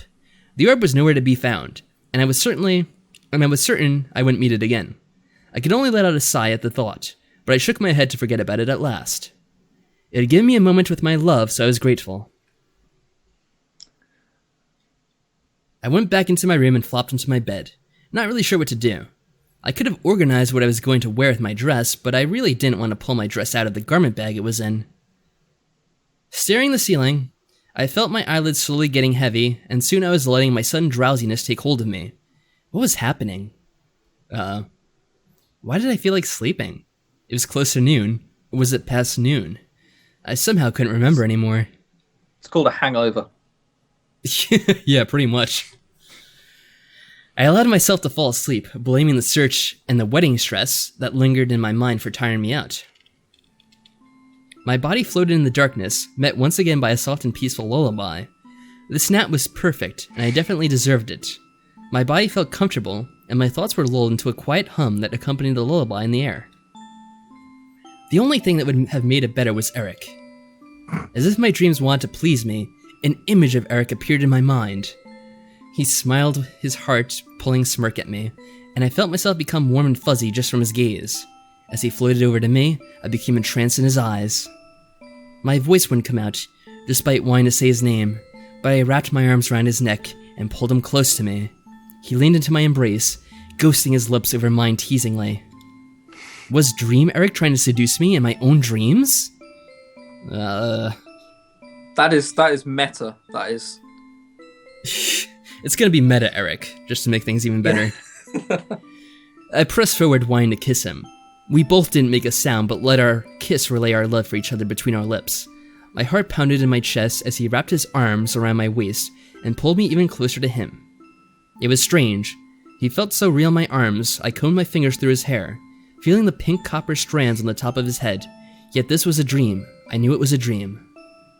His arms gently ran along my back and waist, not daring to go below it, but making wonderful shivers run up my spine with each stroke.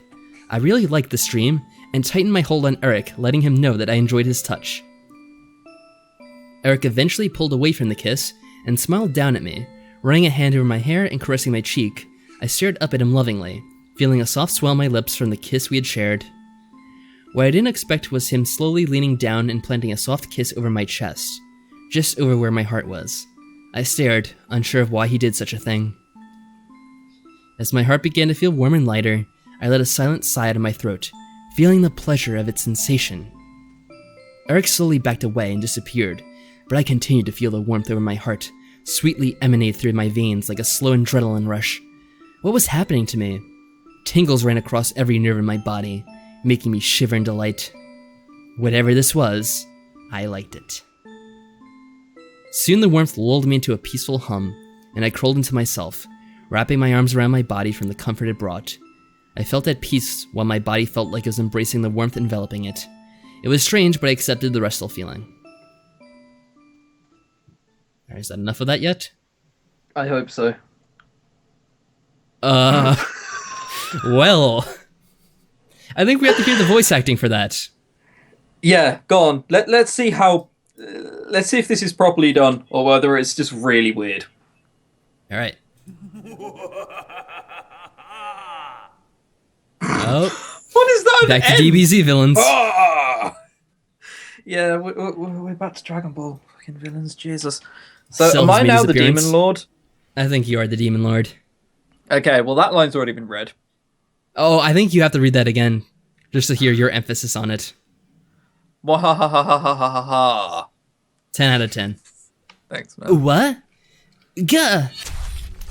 From the darkness, dark laughter invaded the air, breaking the lullaby and making a sudden cold feeling wash over my skin. Before I could react, however, a large and deep pain invaded my chest, almost like a sword stabbing all the way through my body. I could not see anything of the sort as I looked down at my chest, but my hands tightened over where the pain had erupted from. What was happening? I coughed, feeling blood splash out of my mouth and drip down my lips. I gasped for air, disgusted at the coppery taste in my mouth, but I was unable to break out of the illusion. I needed to wake up. Whoa, it's intense. The stabbing pain ripped through my insides, as if the invisible blade in my chest unsheathed itself from my torso, and I felt a second stab through my stomach, more blood gushing from my mouth. Someone help me! I felt my body slowly start to shut down. Was I dying in my own dream? Why couldn't I wake up? Cold waves ran through my nerves, numbing my body as if I was indeed slowly dying. As blood dripped from my chin, I felt lightheaded in the darkness. But an almost violent shake broke me from my dreams, forcing me to physically open my eyes. Here we go. Princess! I gasped for air, no longer able to taste blood or feel pain. I was back in my room, staring at Eric's concerned face as he held my shoulders. I shuddered from the experience, unable to forget the feeling of being stabbed in my own dream. Eric, however, had saved me. Love, what happened? You were thrashing around and... I didn't let him finish. I grabbed Eric's body and slammed myself into his chest, happy to no longer be trapped in the dream, and thankful that he woke me from it. Eric wrapped me in his arms and gently rubbed my back, soothing me as I began to cry into his shoulder. Did you have a nightmare? It was terrible. I was being attacked by something in the darkness. I couldn't do anything about it. Shh, it's okay now. You're safe. I'm right here. I could only nod as Eric rocked me back and forth, comforting me. It may have been a dream, but I was still mortified by it. It seemed almost too real to be just a dream. I didn't want to think about it anymore. I didn't want to remember the dream, especially how horrible it was. I was supposed to be getting mentally ready for my wedding, not having nightmares about it, not having nightmares about dying. Eric kissed over my head and face, trying to soothe my sadness. He wiped away my tears and continued to hold me close until I was calm and relaxed. I tried to reassure myself that it was a dream. It was just a stupid dream. Just a nightmare. Eric gently pulled away. What I was hoping was going to happen, right, is that the demo of this route, it cuts off once, like, at the end of the dream. And then you're what not getting I could have been like... Yeah, and then what could have happened is it was just alcohol all the time and we were just about to, like, jump out of a window. Much better. Yeah, I mean, that's a deep issue. Alcoholism is no joke. I haven't seen that subject matter taken seriously in many VNs up to this point, so that would be an interesting direction. People. Get on it, people. There's enough things about depression. Why is there nothing about alcoholism? You could argue that a lot of writers of visual novels probably aren't actually old enough to drink, and that's probably why. But, I mean, other than that, I mean... What else, huh? Yeah... Eric gently pulled away, not releasing me from his arms, and looked down at me with a soft frown. I'm sorry that I left. I should have been here. Oh, this is you. Sorry. I lost all concentration there. I'm sorry that I left. I should have been here, making sure that you had good dreams. Oh my god, that's the sappiest thing you could have said, you prick. I shook my head. Eric needed to spend time with his brothers. It was important enough to him that he let himself be dragged away from them. No. It's alright. I'll be fine. Are you sure, Princess? Yeah, I'm sure. I had to shake this off. I didn't know what was going on, but now Eric was here and could be with me in case anything else happened. After I'd finally calmed down, Eric told me about what the boys had done. They took Eric to a cafe deep in downtown Chicago, just wanting to have a brother-to-brothers talk with him. They were talking about him marrying an alcoholic. They didn't approve. Yeah, look, we couldn't bring her along because she knew we'd ask for something extra in the coffee, alright? We had to do this alone. I was happy he got to spend time with them, but Eric had practically rushed home to return to me. The dream did not appear again that night. Eric used his powers to enter my dreams, okay, and kept me safe from anything that tried to hurt me, and thankfully nothing did. How did he defeat the Demon Lord? I don't know. Was it really the Demon Lord that was entering our dreams, or was it just someone posing as the Demon Lord? It seemed to be the Demon Lord. Wasn't the Demon Lord supposed to be his father? I don't remember.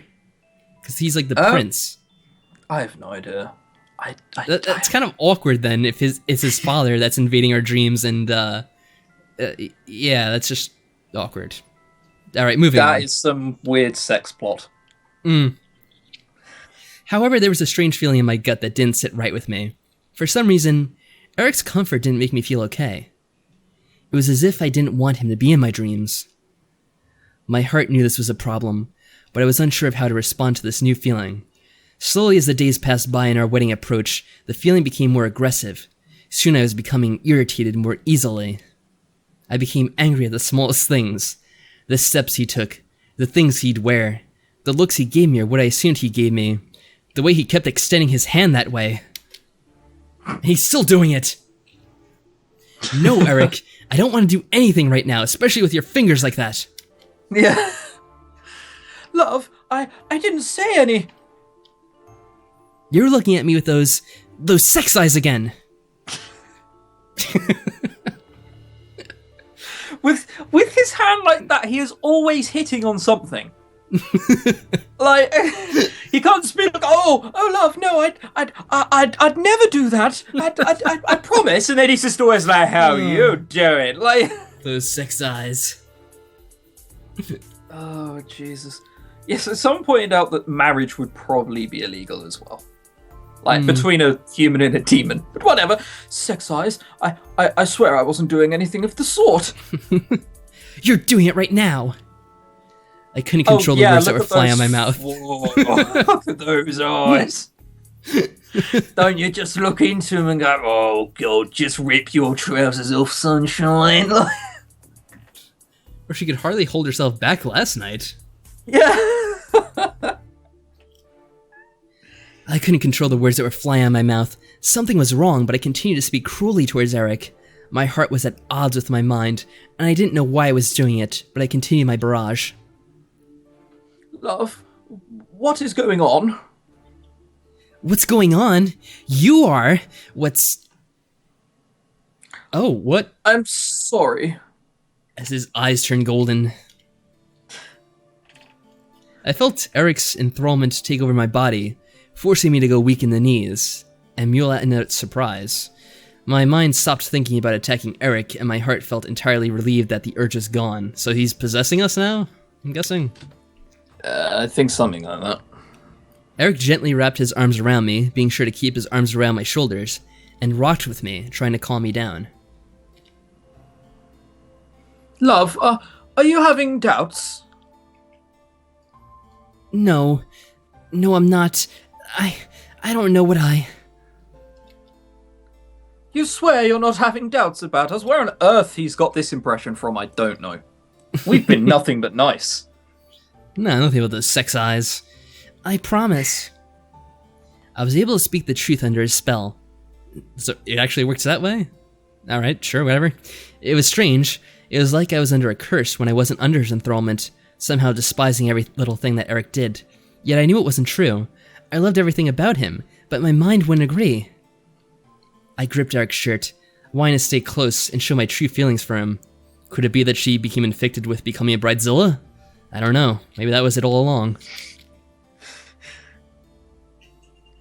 Listen to me, okay?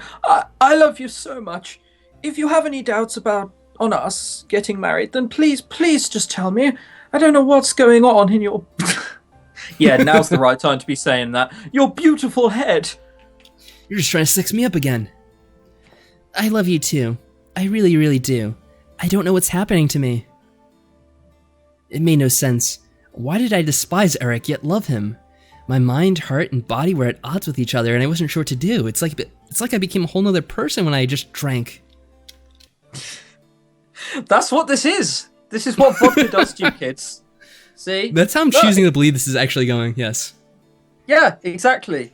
Or, altogether, this conversation isn't actually happening at all. No. This is all just in our head, and we're just going to wake up, like, absolutely smashed. This went on all the way until our wedding day.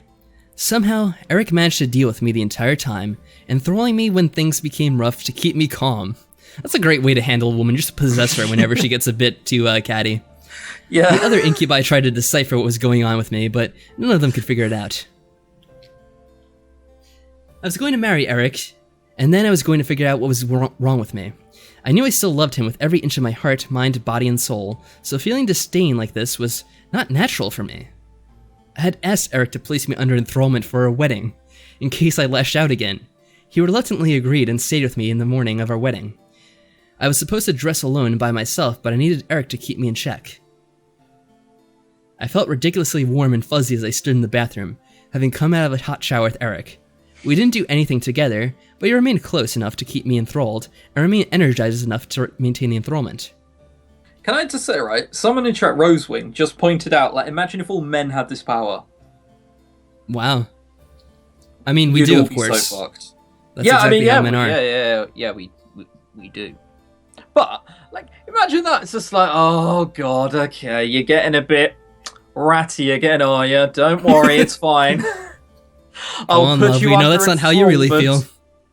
Yeah, we know that's not how you really feel. I know you want to have sex tonight. Come on, let's just relax for a moment. This will be all over soon. Jesus. Oh, man. Eric gently ran my brush through the strands of my hair, being as sweet and caring as he always was towards me. Because of the enthrallment, I felt each stroke and derived so much pleasure from his brushing. It was hard not to moan. This is pretty much how it worked with Bill Cosby, didn't it? You said that, not me. Well, love, today's the big day. Yeah, I'm so happy. She is under enthrallment. Yeah, I'm imagining she's like slightly droned out. Yeah, she's only had the 2 or 3 shots of whiskey this morning. I truly hope so. I'm the happiest man alive to be able to soon call you my wife. I want to be your wife. I want you to be my husband. I felt like crying. Why did I have to be enthralled to say such things? I really loved him, but somehow I couldn't bring myself to say it without him casting a spell over me. Do you think there's something wrong with us? I think the game subtly hinted at it like 8 or 9 times, and I'm not sure whether it's just my mind playing tricks on me or whether it is actually happening. I don't know. I mean, are you trying to connect dots from what happened in the beginning? Because I really don't see that at all. I don't know what you're talking about. No. And I'm feeling something subtle. Something about... This might sound silly, so shoot me down if it doesn't.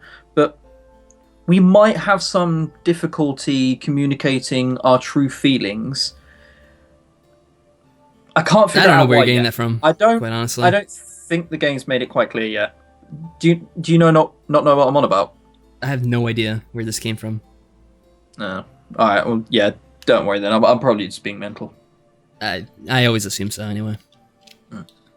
Eric looked at me through the bathroom mirror and gently smiled, believing me and placing a small kiss on my cheek. All right. Wow, they are all of the naked. They are that, indeed. By the way, are you using a new soap? Huh? I looked at Eric, unsure of what he meant. I'd used the same soap I always use, so my scent shouldn't have been that different. Eric tilted his head and gently inhaled again before smiling a little wider. You smell different. I kind of like it. Is he hitting on us again? I don't know, but that's secretly the scent of the Demon Lord, actually. I blushed not because of the enthrallment, but because I didn't know I had a different smell. Was something that off about me? I couldn't have been that drastic, right? Eric finished brushing my hair and smiled, kissing my head. All right, time for you to get into your dress. He's saying it like a child. I'm afraid that I can't join in dressing you as much as I want to. Can't see the bride in her own gown before the wedding. No. It's that you can't see her until on the... You've broken so many rules just by being and he's here a on the demon and day. He's going to take this seriously? Yeah. I also have to get to the ceremony venue to get my tuxedo. However, my enthrallment should stay on you until you arrive. I'm guessing it won't. I tried to fight back, but Eric held up his finger, which he always does. Yeah, the one that he always has hanging there. No, I promise that everything will be okay. As soon as I see you, I'll enthrall you again and we can go through the ceremony as planned, okay? As much as I wanted to fight it, I was thankful that Eric was willing to go through all this to make sure that I went through a fit, despite me not wanting to go in the first place. I agreed and earned a small kiss from him, which I relished. All right, I love you. I'll see you soon. I nodded, smiling back at him before he slipped on his regular clothes and left the mansion. I felt the enthrallment on me ebb and flow through my body, so I needed to hurry and get ready before it wore off. I got dressed in the wedding dress of my dreams, and smiled as I prepared my hair and jewelry. I really did look like the perfect bride, ready for a big day. Why I was acting so against it, I would never know, but I was going to fix this after saying I do. Wait, she would really never know? Isn't she saying this, like, from the future? I have no idea. It's a weird phrasing. No, I don't think so, because he then says I was going to fix this after saying I do or something. I don't know. Well, someone in chat saying they think she's pregnant and that's why she's acting weird. We've already unfortunately established in official canon that we're drunk. And this is why this is happening. Yes. So, yeah, unfortunately it's not pregnancy. It is a cautionary tale about drinking alcohol. Mm-hmm. As I stared at myself, I could see a small glow about my body. Was it Eric's spell? I giggled, wrapping my arms around myself and enjoying the feel that his spell had on me. What? Who's this? Should we... We must. Nah, it's got to be a guy, hasn't it? We have to see, though. Come on. All right. I knew it. I knew it. That girl has demon magic. Who the fuck is speaking like that who isn't an evil demon? So is this not the Demon Lord again? What the? Then quit gawking and let's take her. There's multiple people. Well, who cares? They're all you anyway. The Demon Lord will be so pleased. Who? Before I could turn to search for the voices, I felt hands grab hold of my feet, and I looked down and lifted my dress. They're under her dress. Two pairs of evil-looking hands had taken hold of my ankles, reaching through a dark red and purple pentagram. I shrieked, trying to pull my legs away, but couldn't stop them as they swiftly pulled me into the ground. Alright. I was pulled deeper into the darkness. I was no longer in my room. I was being dragged through a dark void, one that I couldn't escape. I reached out and clawed at the dark, trying to find something to grab onto. I tried to pull my legs away from the hands that were holding onto them, but couldn't pull them free. What was going on? Why was this happening? Someone help me! As if someone had heard my screams, I suddenly felt the hands let go and disappear, leaving me to float in the darkness they left me in. I shut my eyes. Please let this be a dream. Please let this be a dream. I finally felt a surface under my feet, and I collapsed onto it, my body curling in on itself, and the experience I had. I didn't dare tear my eyes away from my lap, not ready to get up just yet. The voice I heard, however, made my heart stop. You? Well, what are you doing here? I looked up, finally having the courage to take in my surroundings. Hang on, My heart. Just to make sure we're all on the same page. This is happening because we're hammered, right? Yeah, as soon as Eric left, she started drinking again, and then she passed out on the floor and was having this vision.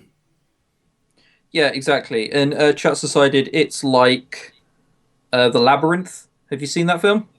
Yes, I have. Classic. Exactly. So it's like that. We're being taken to the Goblin Kingdom. It's pretty much exactly like Labyrinth from this point, yes. I can't wait till David Bowie shows up. He has to be in every game anyway. Yeah. My heart stopped beating for a moment, seizing my chest. Yeah, go on? No, I was just going to say, he'd spice up any game in a positive way. He always does. And look at this. Well, this is quite the collection we have. I'm not really sure what to say about all these. It is really weird. So from left to right, we have like the rejected original model for the Rockman from the Fantastic Four. Yeah. We have the woman from earlier. I'm presuming the one in the middle is some sort of like bondage sex fiend. Like that's not actually her dress. That's not actually her. Evil Tinkerbell. That's even better. It's evil, kinky, bondage Tinkerbell. Then we have Professor Snape. Second on the right. And then we just had like the Easter Bunny's failed son. Some cosplayer trying to be the Easter Bunny. Yeah, sure. Yeah. Well, all right, let's see what happens here. I looked up to see 5 figures. Strangers, monsters, Snape and a cosplayer that I didn't recognize. They all looked down at me in surprise, as if I had dropped in at a very bad time. One man looked like an orc from a fantasy game, but not really. Without the tusks, he had broken horns and a very frightening aura around him as he stared at me. The other male was lanky in comparison, more human-like. Come on, he looks exactly like a human. Like, he doesn't look anything like a non-human, to be honest. But I could almost feel power emanating from him regardless. One of the women who was staring at me had rabbit ears.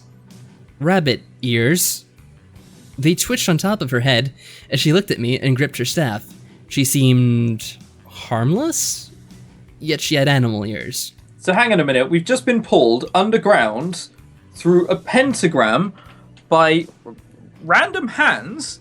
We see Rockman, Devil Girl, Evil Tinkerbell, Professor Snape, and a rabbit in hell.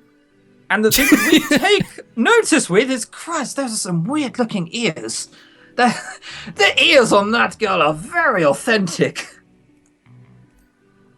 Yeah, it's really odd. I'm not sure where we're going.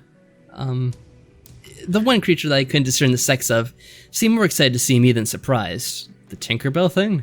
What freaked me out about them was that they had wings sticking out from their back, and they were floating. The last woman, however, set off alarm bells in my head as I looked at her surprised face, her hair, her eyes. Diana! Do we know her? She's the woman from the first game. I didn't recognize her because the art style is actually different. We do. But yeah, she showed up in the second act. I remember her now. Yeah, I didn't make the connection. I didn't realize this was supposed to be the same character. I never played it. I have no idea. You never got that far into the game. Nope. As she stared, the woman turned her body towards me in recognition to the name. I called her. It was her. Yeah, I think this woman, and let me see, because I just want to make sure. I believe she's actually voiced by Michaela Laws. What are you doing here? Yeah, I'm pretty sure that's her. Yeah, sounds like her. Right. Diana walked towards me and stared down at me. It was odd. She didn't look like a human, yet I wasn't afraid of her demon form as it towered over me. I was more in shock as to what was going on. Oh, this guy again. Before Diana could speak further, most likely to repeat herself, a figure quickly stepped up and bowed to her, kneeling beside me. Okay, so I'm just doing everyone who isn't you, right? Because you have like all the lines. I guess so, sure. Why not? Sweet. My lady, please forgive me. I felt something moving between our worlds and assumed the Demon Lord was to blame, so I intercepted the summoning of this human. You? So, I wasn't the only one who felt the change in the air? Diana stared at the man kneeling beside me as I kept my eyes up at her. As she turned her gaze back to me, I gulped silently. What was she going to do with me? Yeah, I guess I'll give a little brief summary for those that didn't see the first game. Diana was supposed to marry one of the incubi that we were gonna get married to. So I think it's supposed to be whatever one you were gonna get married to, she was gonna get married to. And yeah, so she kind of competed with you during the second act of that game, and eventually you went out over her. So I guess now we see what happens as a result of that. This all felt wrong. I was about to be married. I was about to live my happily ever after with the man I loved. Now I was in a place I didn't know with Diana, and a bunch of other creatures I didn't recognize. My instinct was to... Oh my. We can get hysterical if we wish to. Attack? We're in fucking hell. Why is that even an option? We're in hell. Sounds and like a brilliant strategy. Someone who's infinitely more powerful than us. I see no problem with this. Alright, chat. You should say, stay still. That's the most logical thing to do, yeah. But we'll let you decide. What does chat want? That's always the question. Chat knows best, as we all know. Yeah, of course. Remember that we're absolutely pissed. Yeah, JP, just saying do it doesn't really help us with this decision. Yeah. Because here's a number of things here. Do it isn't a thing. Attack, be an angry drunk, stay still, stay still. Do the Are we drunk still supposed to be an thing. angry drunk? Stay still. JP has now changed his vote to attack, die with honor. Stay still. Attack. Well, if we attack, does that mean it ends the game if we die? Should we save up, attack, see what happens, then go back and then say stay still? Because it is a minority. It is a majority stay still. Yeah, I guess so. Let's see what attack does. I'm just curious. Okay. My mind couldn't help it. Here was the woman who had haunted me and forcibly taken my energy before departing from my life. She was defenseless. Defenseless? She has, like, guards and all these other people with her. I jumped up, lifting the hem of my dress with one hand to move swiftly before grabbing Diana's throat and tackling her up against the table behind her. God. It's you, whatever the fuck that says. Why, you little... Stay back! Despite me crushing Diana's neck, she held her hands out, stopping the beings around us from interfering. I didn't care. I only wanted to hurt her. She's a demon! She's not gonna be killed easily like that. Yeah. I wasn't supposed to be here. She had to be the reason I was pulled to this place against my will. She had done damage to me before, she could do it again. What did she want from me? Why am I here, Diana? Why did you bring me here? Why did you take me away from my wedding? I mean, we know that's not true, and now we've just picked a silly answer. Yeah. Now look at us. Now look at us. Also, fuck me, how long is this demo? This is Decently, one path? Yeah. This is one Jesus, path, and there's 5. Yeah, and there's 5 paths. I mean, I might disagree with the game, but Jesus, it's certainly long, isn't it? If Yeah, you it's like recently it, it's came not like out this. earlier this year, right? So it wasn't like they had unless they were working on it beforehand, which I guess they could have. But yeah, still a lot of game written. Jesus. I didn't bring you here! Liar! You're the only one who could have done this to me. Why can't you leave me alone? Are you so angry that he picked me over you that you'd kidnap me on my wedding day? Wow, we are being an incredibly aggressive drunk. Yeah. Well, We it just met it our has to boyfriend's ex, so... Yeah. Just listen! All of a sudden, my mind went blank, and my grip around Diana's throat relaxed, releasing her. I felt myself step back away from Diana as she stood up and curled over her body, coughing and gasping for air. I couldn't move my body. What was happening? Yeah, did you forget that she was a demon and could do the same thing too? I watched, unable to do anything, as Diana snapped her fingers towards one of the other beings in the room. The one who had called her Ezuar, or whatever the fuck it is. Obediently, he rushed over to her and gently wrapped an arm around her shoulders, helping her up on her feet and standing her up straight. Diana looked up at him and brought him closer to her with her hand without him fighting it back. As he got close to her, she locked lips with him, and both of them closed their eyes. Was she taking his energy? I couldn't exactly move, so all I could do was stare. I love the fact that this chat's just said, yeah, cut to Ogu Pigu stood in the garden shouting at nothing. Picking fights with, like, garden gnomes, yeah. Oh, that'd be so brilliant. After a short moment, Diana pulled away from the man. The person that was holding her backed away as well, bowing his head to her. Diana then looked to me. With almost a stone-cold glare, she rubbed her neck.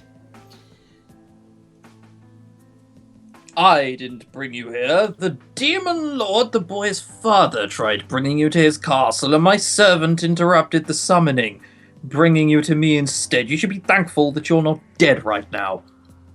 Yeah, so Daddy's not really happy about his son marrying a human who's also an alcoholic.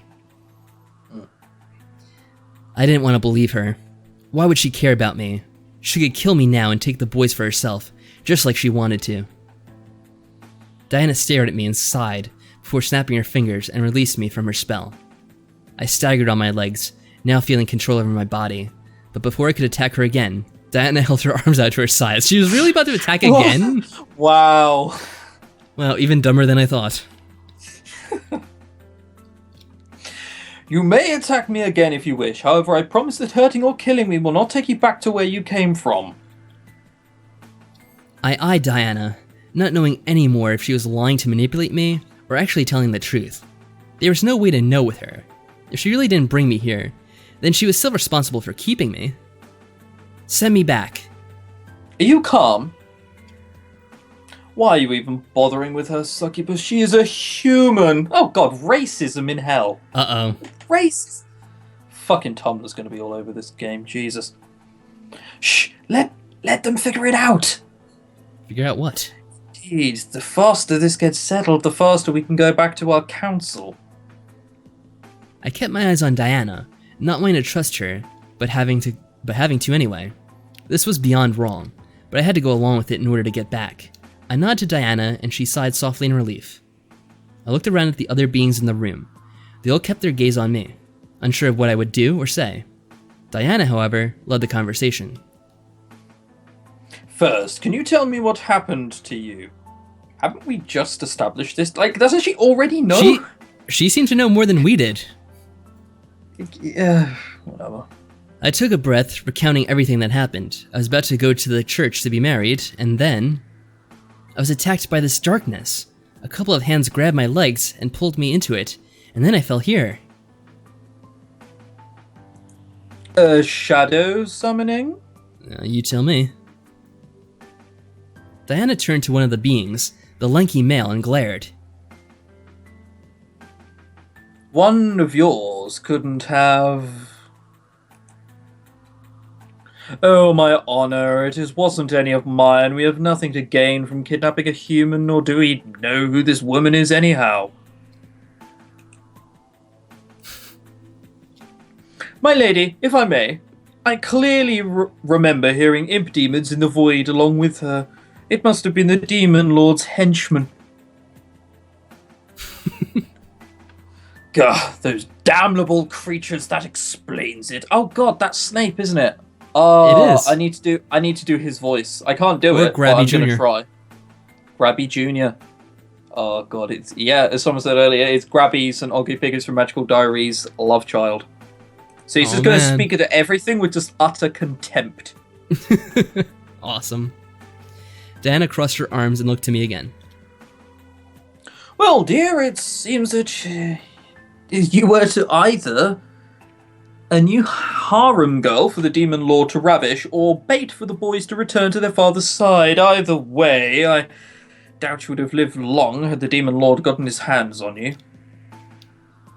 A violent shiver ran up my spine. Was it true? I would have died? Oh, you reckon? She's only just figured this out. Demons pulling her through a pentagram, and she was like, do you mean that I was in trouble? Like, who would know that, what do you dealing with think? demons could entail some danger? I'm absolutely shocked. Oh, God. Okay, so that's a rock person. Wait a minute. This girl knows about the demon lord's heirs? Yes, hilariously enough, she was set to marry one of them, as you can see from her garb. As Diana motioned towards my dress, I realized how vulnerable I was and felt extremely self-conscious. I wrapped my arms around myself as Diana let out a sigh. Well, since you do not belong here, the obvious thing to do is send you home. I couldn't help but stare wide-eyed at Diana. She was really going to send me home? Really? I couldn't believe my ears. You'll really send me back?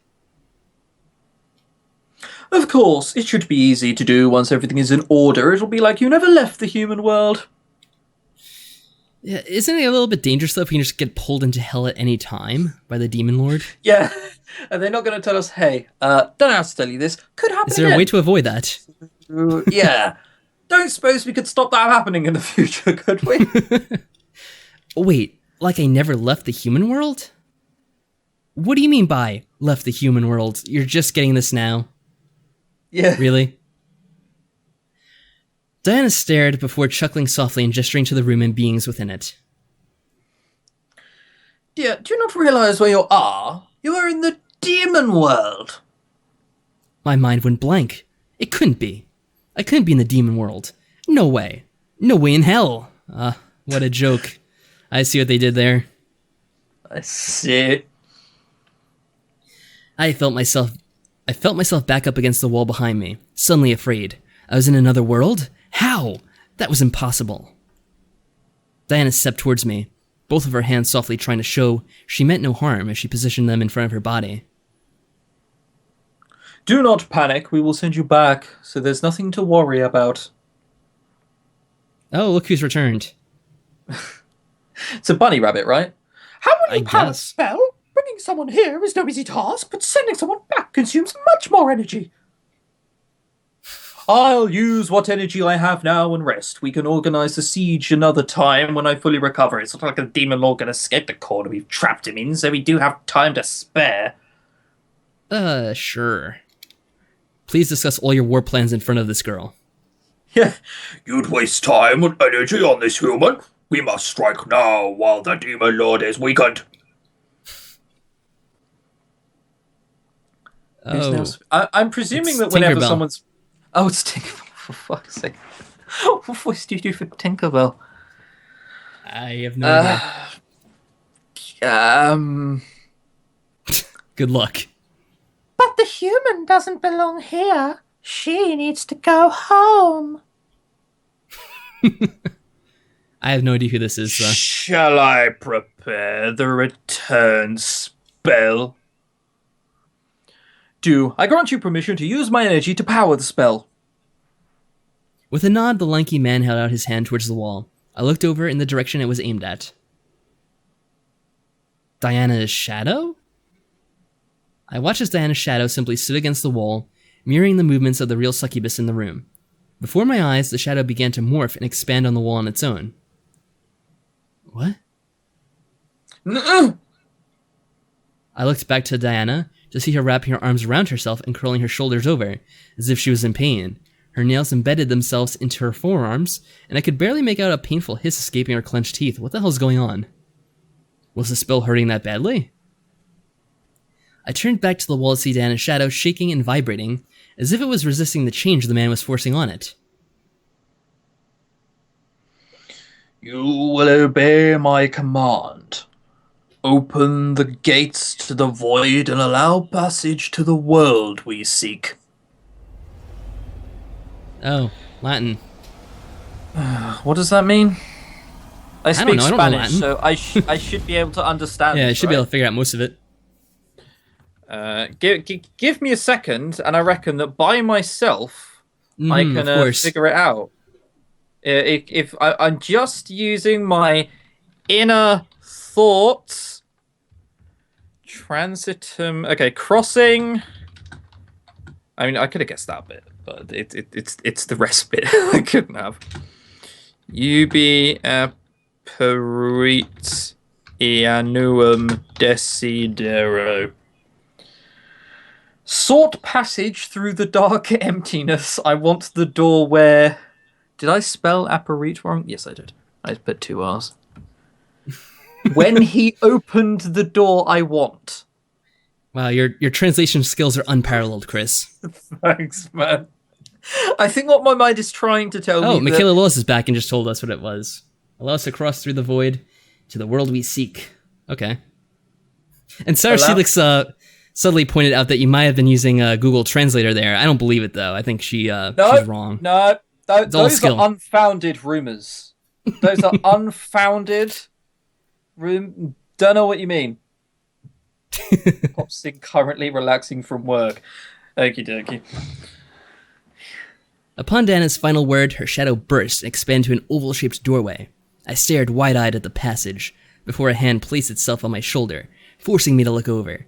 The one with the spear gently pressed my shoulder forward and looked down at me with almost a stern face.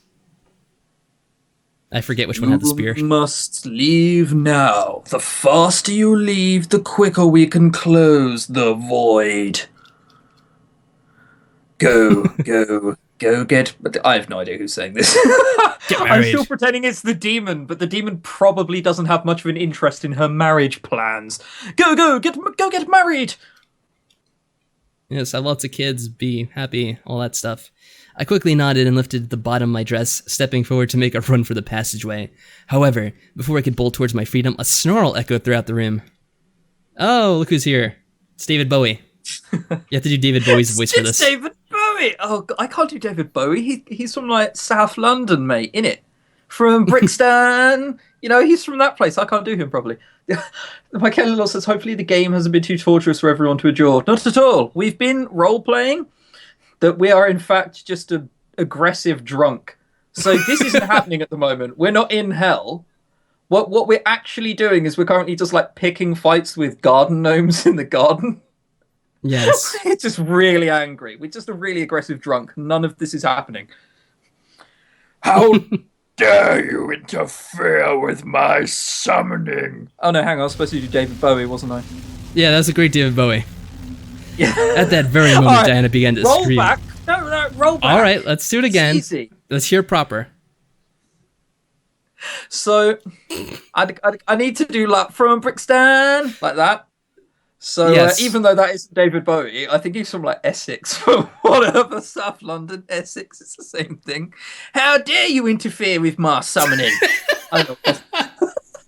I sound more like a goblin than I do David Bowie. No, please continue doing that. Please. All right, yeah. We'll keep rolling on with that then. Okay. At that very moment, Diana began to scream, arching her spine and throwing her head back. Around her body were red-tinted bolts of lightning, flashing and shocking her form. No! Human, use the passage, now! He didn't have to tell me twice. I bolted towards the portal, diving forward as I neared it, but I was forced back by a burst of energy and a flash of red light. I fell to the floor, almost slamming my head onto the stone.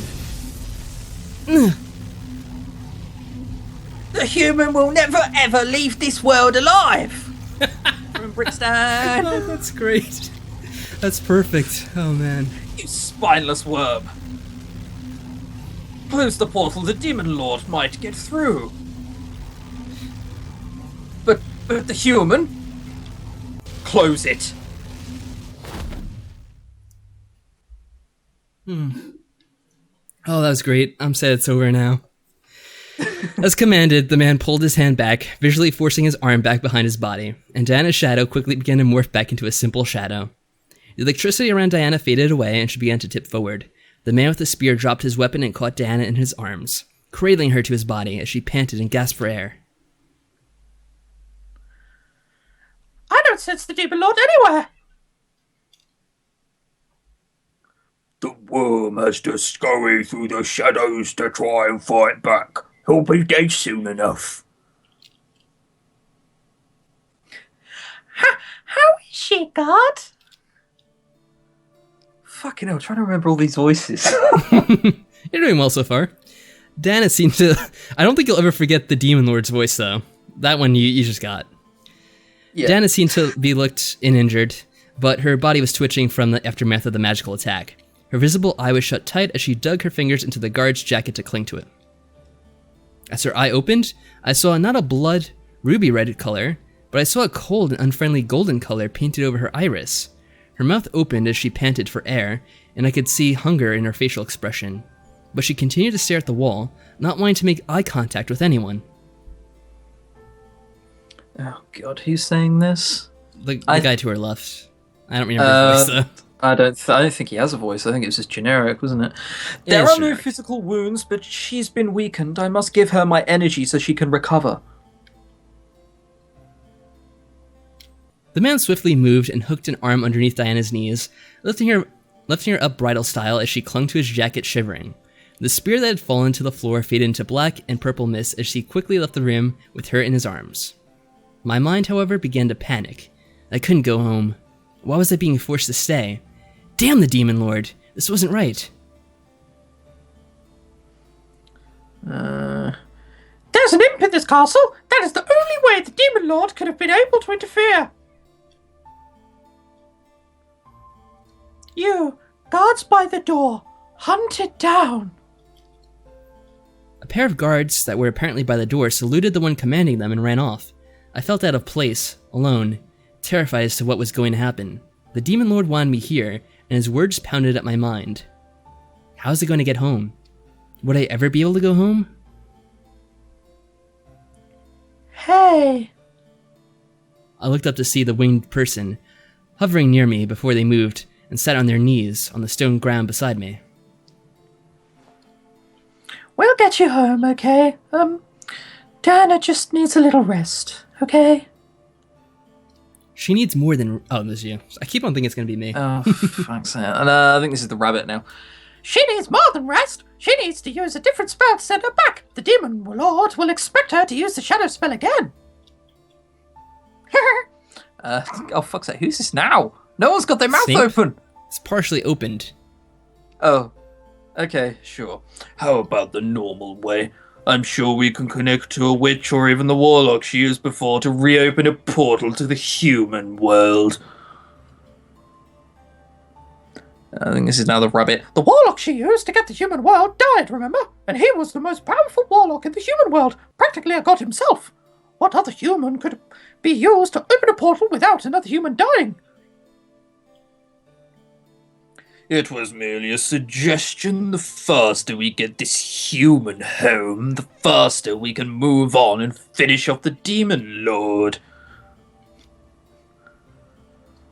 Well, what are we going to do with human now? I'm so confused. Oh, okay. We can give her a room to rest in. Humans need sleep after all. Maybe by the time she wakes up, we'll think of a solution. Well, at least they're accommodating demons. Yeah. Come! The woman with the rabbit ears looked down at me and lowered her hand to me, inviting me to take it. She had a kind but concerned expression on her face, so I trusted her. I slowly took her hand and began to stand up as the fairy figure brushed off the small patches of dust that accumulated on my dress. I couldn't do anything. I was forced to listen to the beings around me because there was nothing else I could do. Without them, I couldn't get home. My heart ached, but I had to accept my predicament. Here, I'll bring you to the open ambassador's room. You are free to rest there for now. So we can try to be concerned about Diana, or we can just piss off and go to her room. Chat, what do you think? Are we following the official canon of us being an aggressive drunk? So we don't care about Diana because we, attacked her? We said we'd go back and change it, but it just seemed too amazing for how we were role-playing our character. Yeah, I enjoyed that too much to actually go back. It was fun. Someone just says lesbians with Diana, so I presume Michelle wants us to ask about Diana. Yeah, I'd ask about Diana. Oh, wow. Chat seems to have changed its minds. Yeah. We're a concerned drunk now. Diana. What about Diana? Because random drunk. Wow. We seem to care about Diana now. Minutes ago, we just fucking attacked her. Right? Straight out of the blue without any context. Now, apparently we care. Fine. All right. What about Diana? The floating person giggled softly as the woman with rabbit ears cleared her throat. She'll be fine. She's being taken care of right now. Why not just... Oh, why not just say she's getting Well, I wonder where that's going. I presume it means fusiled. Because she needs to be cleaned up like a missile. Of course. I think that's where that was going. I can't think of any other word with FU. And the brute strikes again with the lack of tasteful filtering between his brain and his mouth. You still have yet to prove me wrong about my expectations of you. Keep testing me, assassin. I am not afraid to rip your spine out of your body and use it as a back scratcher. Christ, they're a bit aggressive down here in hell, aren't they? You'd think it'd all just be a happy place to go and, have a few drinks, share a few laughs, play a bit of pool. Seems demons don't get along with one another. I'm shocked. You can very well try, brute. Would you both knock it off? Come, everything will be taken care of. Before I could protest, the woman led me out of the room and into the hall. I kept my eyes down, trying to take in more of the situation I was in. I was trapped in the demon world, and Diana was out of commission. The demon lord had plans for me, but what exactly was he aiming for? I could have been bait. I could have been revenge. I didn't know, nor could I figure it out now. At least I was safe. At least I hoped I was safe. The woman led me to a room that practically screamed medieval fantasy. Everything was clean, but it still had that old age feel, as if no one had ever stepped foot in the room until that moment. Rest here for now. When Diana is well again, we can discuss what to do. Thank you. Just for the record, I don't know why she's Minnie Mouse. It's just the first voice which came to mind. Oh, rabbits, mice, yeah. Real close, I guess. Anyway. I nodded to the woman before she gently curtsied and left, closing the door behind her. I took a moment to observe my surroundings, interested in understanding the aesthetic. This was fantasy turned into reality. It was like I'd gone back in time. Why, though? Was the demon world really that behind in the times? Or did magic supersede technology, and this was the result? Maybe it's the fact that they're underground and there aren't that many resources, because, as pointed out, they're under fucking ground. I mean, just a thought. I mean, despite the situation I was in, which was beyond heartbreaking and terrible, my curiosity began to fester in my mind, as if I was given a golden opportunity to learn something new. However, my thoughts began to drift, and I felt myself becoming weak and dizzy, no doubt from the shock and trauma I'd gone through. I stumbled towards the bed, needing to sit down and let everything settle in without passing out. As my rear hit the mattress, however, I let out a small pleasured sigh. Oh, well, alrighty then. Holy crap, this is a comfy mattress. I felt myself fall back, and my entire body simply melted into the softness beneath my body. It was like I was sleeping on a cloud. Was that possible? Demon magic may have something to do with it, but I was certain that I was drifting into an almost blissful sleep just by lying on the blankets and mattress.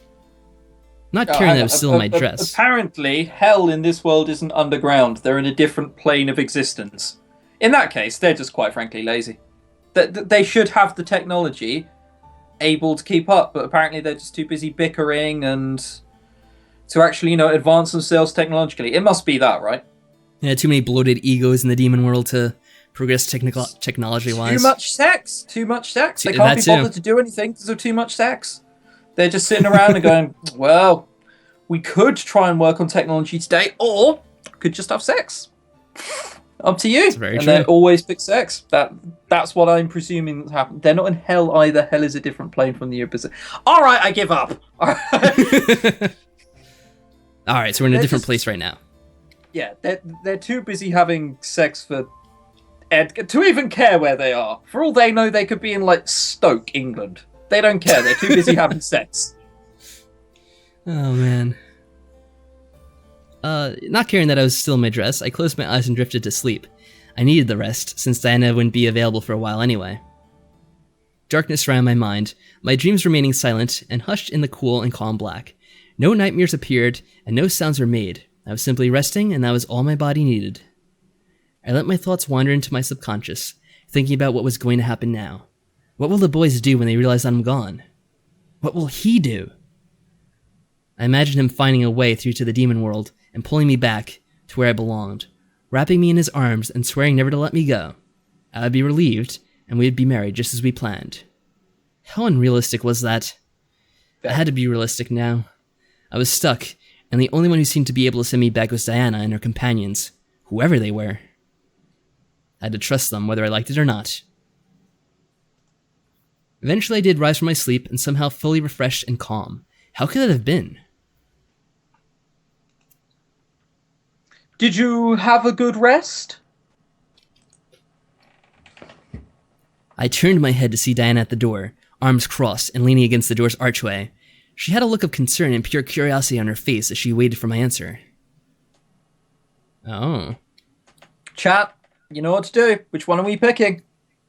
Are we still a wildly drunk alcoholic who's aggressive? So are we just changing our mind again and now we hate her again? Or do we suddenly care? Every time we see her, we say something different. Yeah. Or maybe we're just aggressive to her when she's conscious, and when she was passed out, we showed concern. Maybe that's what it is. That sounds far better. Are you okay? Are you okay? Which one equals sex? I don't think any of these do. Do you know how to knock? So suddenly got 2 for are you okay, and 1 for do you know how to knock? 2 for do you not know how to knock? It's a tie at the moment. how to knock. If it ends as a tie, we'll go, do you not know how to knock? Because we need to it's more follow up playful. our like aggressive drunk thing we got going on. We got Guan in. Okay, sweet, right, vote Let's close. do it. Let's just go. Yep, do you not know how to knock? Awesome, let's do it. Diana pressed her lips into a fine line and almost sneered at me. Oh, I'm sorry, I'll knock next time. Would you like me to fluff your pillows too before I send you back to the human world? Oh, she didn't take bro. that well. I mean, well, skip too much. Without being daft, we're not going to be sleeping here anymore. Why do I care? Well, you Right. can fluff them if you want. It's not a problem. She was sending me back. Why was I being an ass? I sighed. Well, Because we're we're a still drunk, pretty drunk. alcohol. Yeah, that's why. The hangover will We're never end. hammered. Sorry, I just miss being home. Diana sighed as well, rubbing her temple. I know, I can't expect you to be fully calm about the situation you are in, especially since you've done nothing to deserve it, from what I know. Diana shook her head and stepped into the room, closing the door behind her. So we need to find another way to get you back into the human world. It won't be easy, but I believe it can be done by tonight at the latest. Tonight? Really? Diana nodded and crossed her arms again, leaning on one hip. It will take time to get our shadow agents to gather the necessary supplies, but they are not hard to obtain, being that we are in such a position of power. You must be lucky. What do you mean? Whoa. Diana sighed before casting a short spell into her breath. In front of me appeared a floating map, almost like a hologram. It showed an entire world with mountains, plains, and forests, and it all was surrounded by sea and water. Diana pointed at a marker that had a purple banner on top of it, at its tip, and it was marked in the center of some mountain and forest area. It was also the very center of the map. That is where we are currently, the center of the abyssal plains. She can just conjure up maps? Well, I guess so. She's Wow. a demon. Out of interest, though, like, when is that ever going to be, like, useful? Well, they don't have Like, GPS other down than in the demon in this world. specific scenario, when is that ever going to be useful? I don't know, whenever they get around. They don't have GPS, remember? They're behind technology-wise. Oh, god damn it. So they've just created, like, a lazy workaround because they can't be bothered to do the proper tech.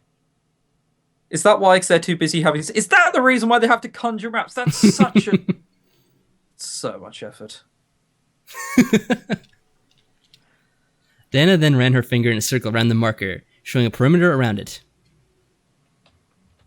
Everything we need for the spell is within this area. It will just take time to gather the materials and prepare it. I nodded, understanding the situation. I was going to hopefully be able to go home tonight, which was better than not going home at all. So, what should I do until then? My suggestion? Stay in this room. I can mark this room as off limits so that no demon may enter that would confuse you for an intruder and kill you. I gulped. I did not want to die. Reasonable. As Diana made the magical map disappear, she shrugged. However, I cannot stop you from whatever you wish to do. Just don't leave the castle. I nodded as she turned to leave. As she stepped out, Diana looked back to me with a reassuring look. We'll get you back to the human world. I promise you that. Finally, she left me alone in the room, allowed a small sigh, and looked up at the ceiling. I had to wait until tonight to actually do anything. What was I going to do? Part of me agreed with Diana's suggestion, wanting to stay in the room and be safe in case the guards didn't know who I was and would kill me on sight. My curiosity, however, wouldn't leave me alone and wanted me to explore the castle. I was handed an opportunity to explore the castle in the demon world, and part of me did not want to let it go to waste. What kind of fucked up reasoning is this? Hey, so I've just marked the map so no one will come in here and, kill you. Don't try and go out. And we're like, but I'm curious. I want to go out. But you might die! When is that ever a reason you'd consider? Well, I mean, I you was could torn go on out what to and look do. at the architecture around, like, this weird hell thing they've got going on. You might die, though. So, Like, what? It doesn't seem like the brightest decision. Oh, we have a choice here, too. Oh. Alright. Chat, here we are, again. What are we feeling? Are we staying in the room? Are we now being a relaxed, aggressive alcoholic? Yeah, because fuck logic, this is a VN. We've already established that this is a rather dunce main character, so it's fine. She is like a massive drunk after all. Right, explore. One, stay in the room. Explore. I think we might want to explore, Bertrick. Yeah, I was just saying, fuck it, I'm exploring. How long is left in this demo? I did not think the demo would last this long. Yeah, it's a I pretty thought good we'd length, have to do I have to say. at least. Yeah, I thought we'd at least have to do 2 or 3 different paths or something in order to flesh it out. But nah. Fucking what? We started 2 hours, 15 minutes ago, and we're still in a route and a demo. It's incredible length for a demo. Well, there's no way I was going to let this chance pass me by. So much exploring, chat. I sit and walk towards the door. Where you explore to determines which demon you kind of find. Okay, so let's not go to the BDSM hole then. Stay away from that. Wait, this doesn't require an answer, Michaela, but I'm just kind of wondering, so does that mean we could actually hook up with a different demon in this game, cheat on the one we originally got with? Because that'd be really amusing if that's true. But I guess we'll see. An aggressive cheating alcoholic. Wow. There's that to it. Alright, so let's see where we go now. I sit and walk towards the door, opening a crack and looking around. There was no one in the hall, but there were 2 directions to go. Which way? Oh. Okay, well, this is really a toss-up.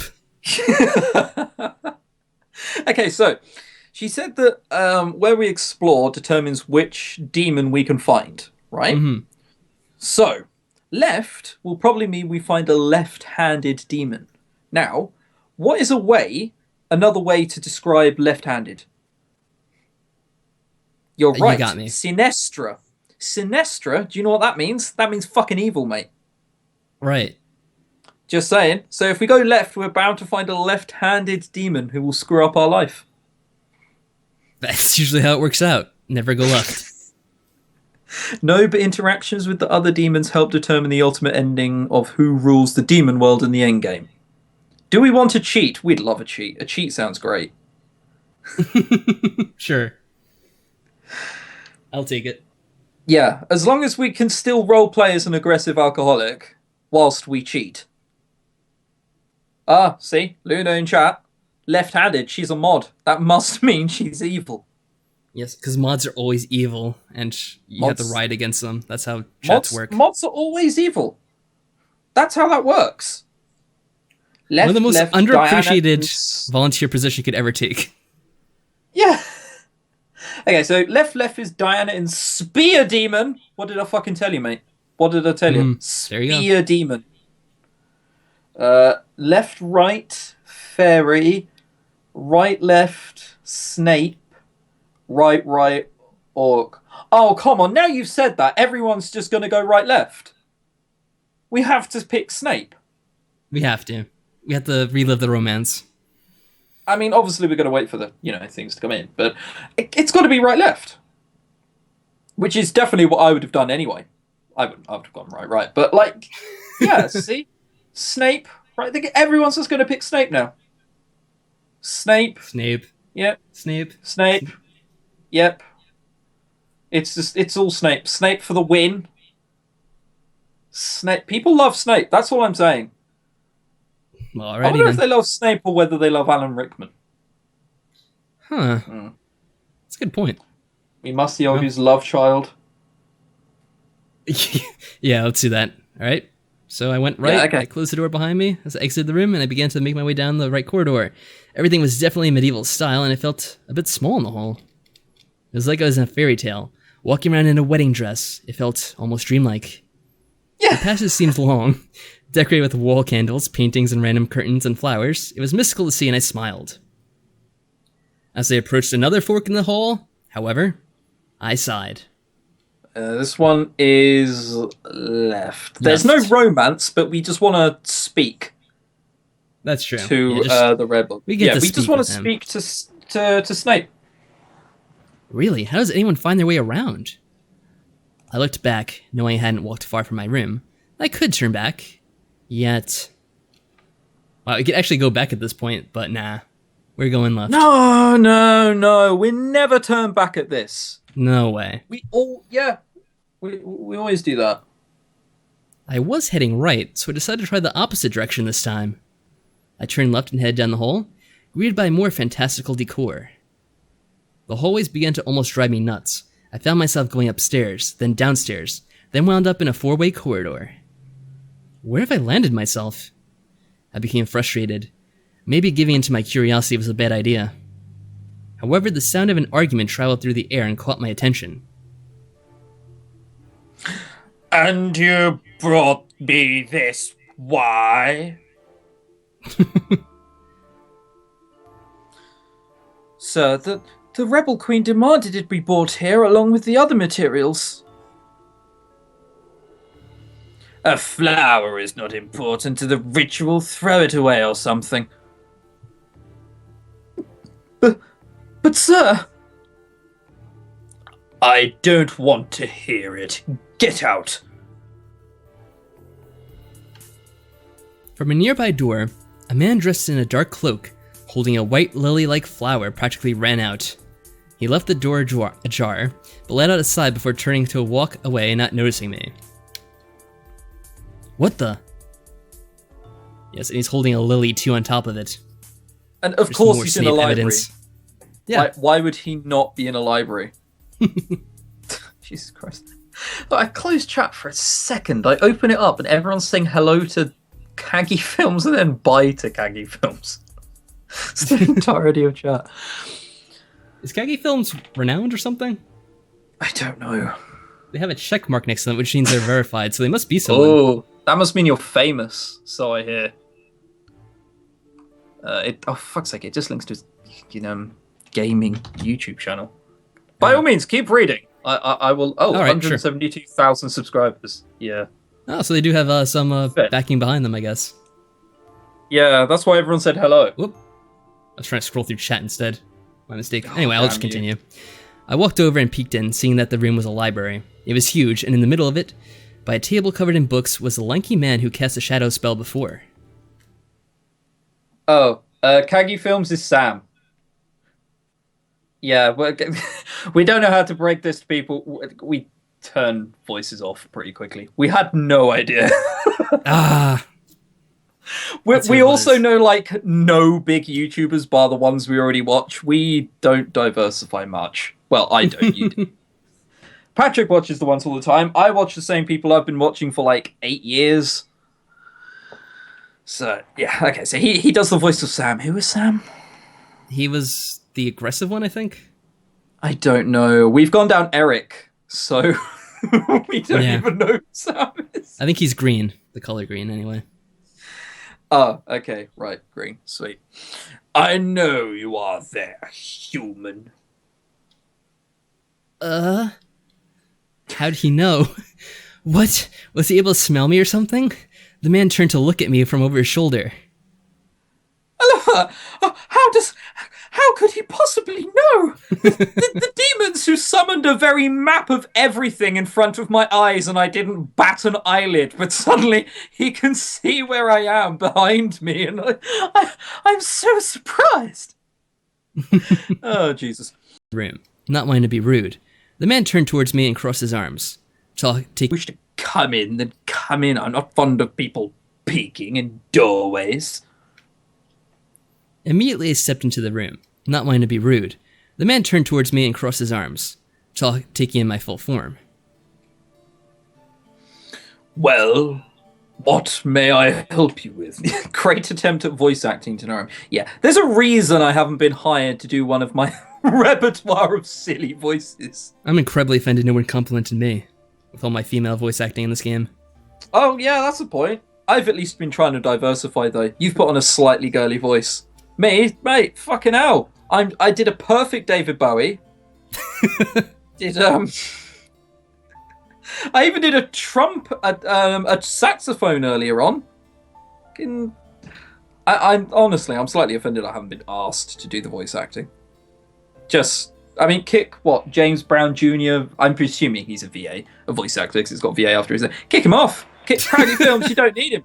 I can just do all of the voices terribly. I mean, like, the amount of sales you would lose by getting someone like me on the project is like amazing. I have no idea why you would, but I'd be a better alternative. That's all I'm saying.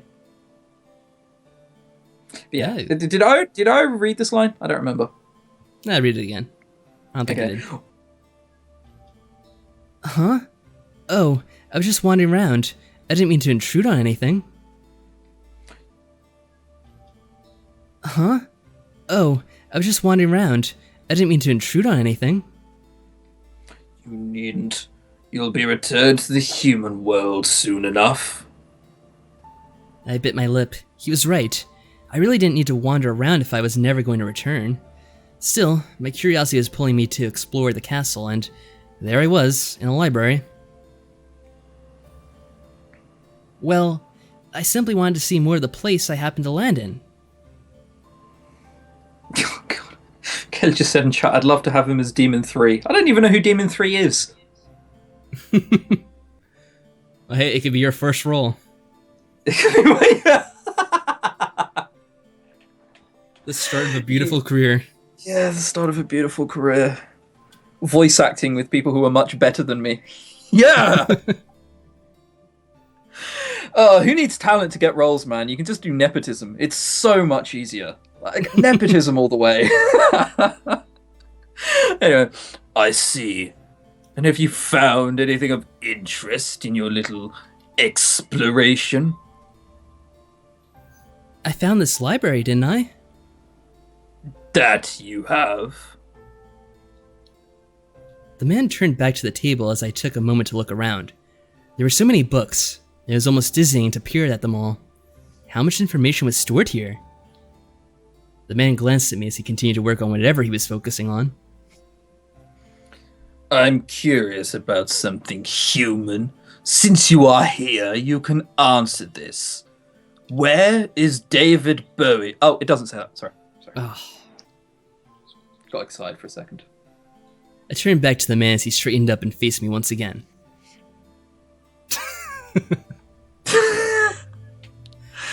Take a fucking guess! Like, really? A teenage girl is well versed in war.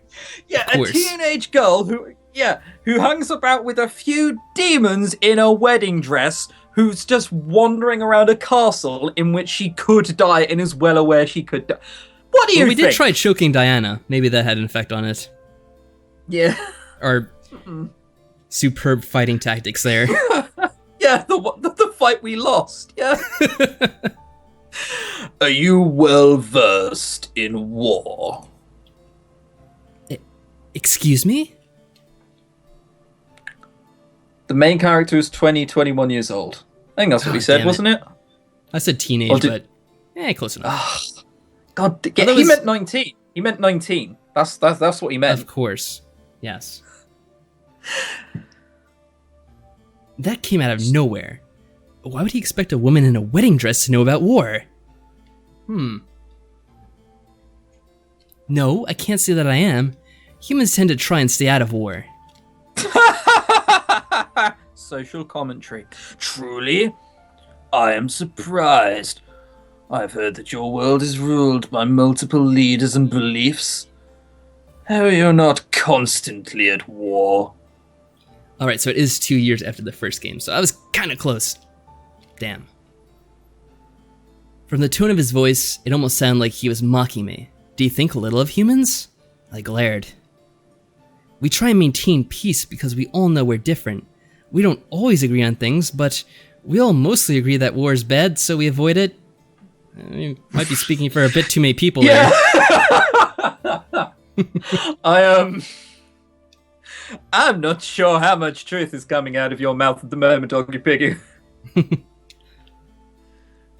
The man took one more look up and down at my form, most likely searching for some physical sign that I was lying or exaggerating. When he seemed to notice that I wasn't, he rubbed his chin gently as he leaned back leaned back against the table behind him. Humans are such interesting creatures. You have your own societies and countries ruled by presidents and government. Presidents? Uh-oh.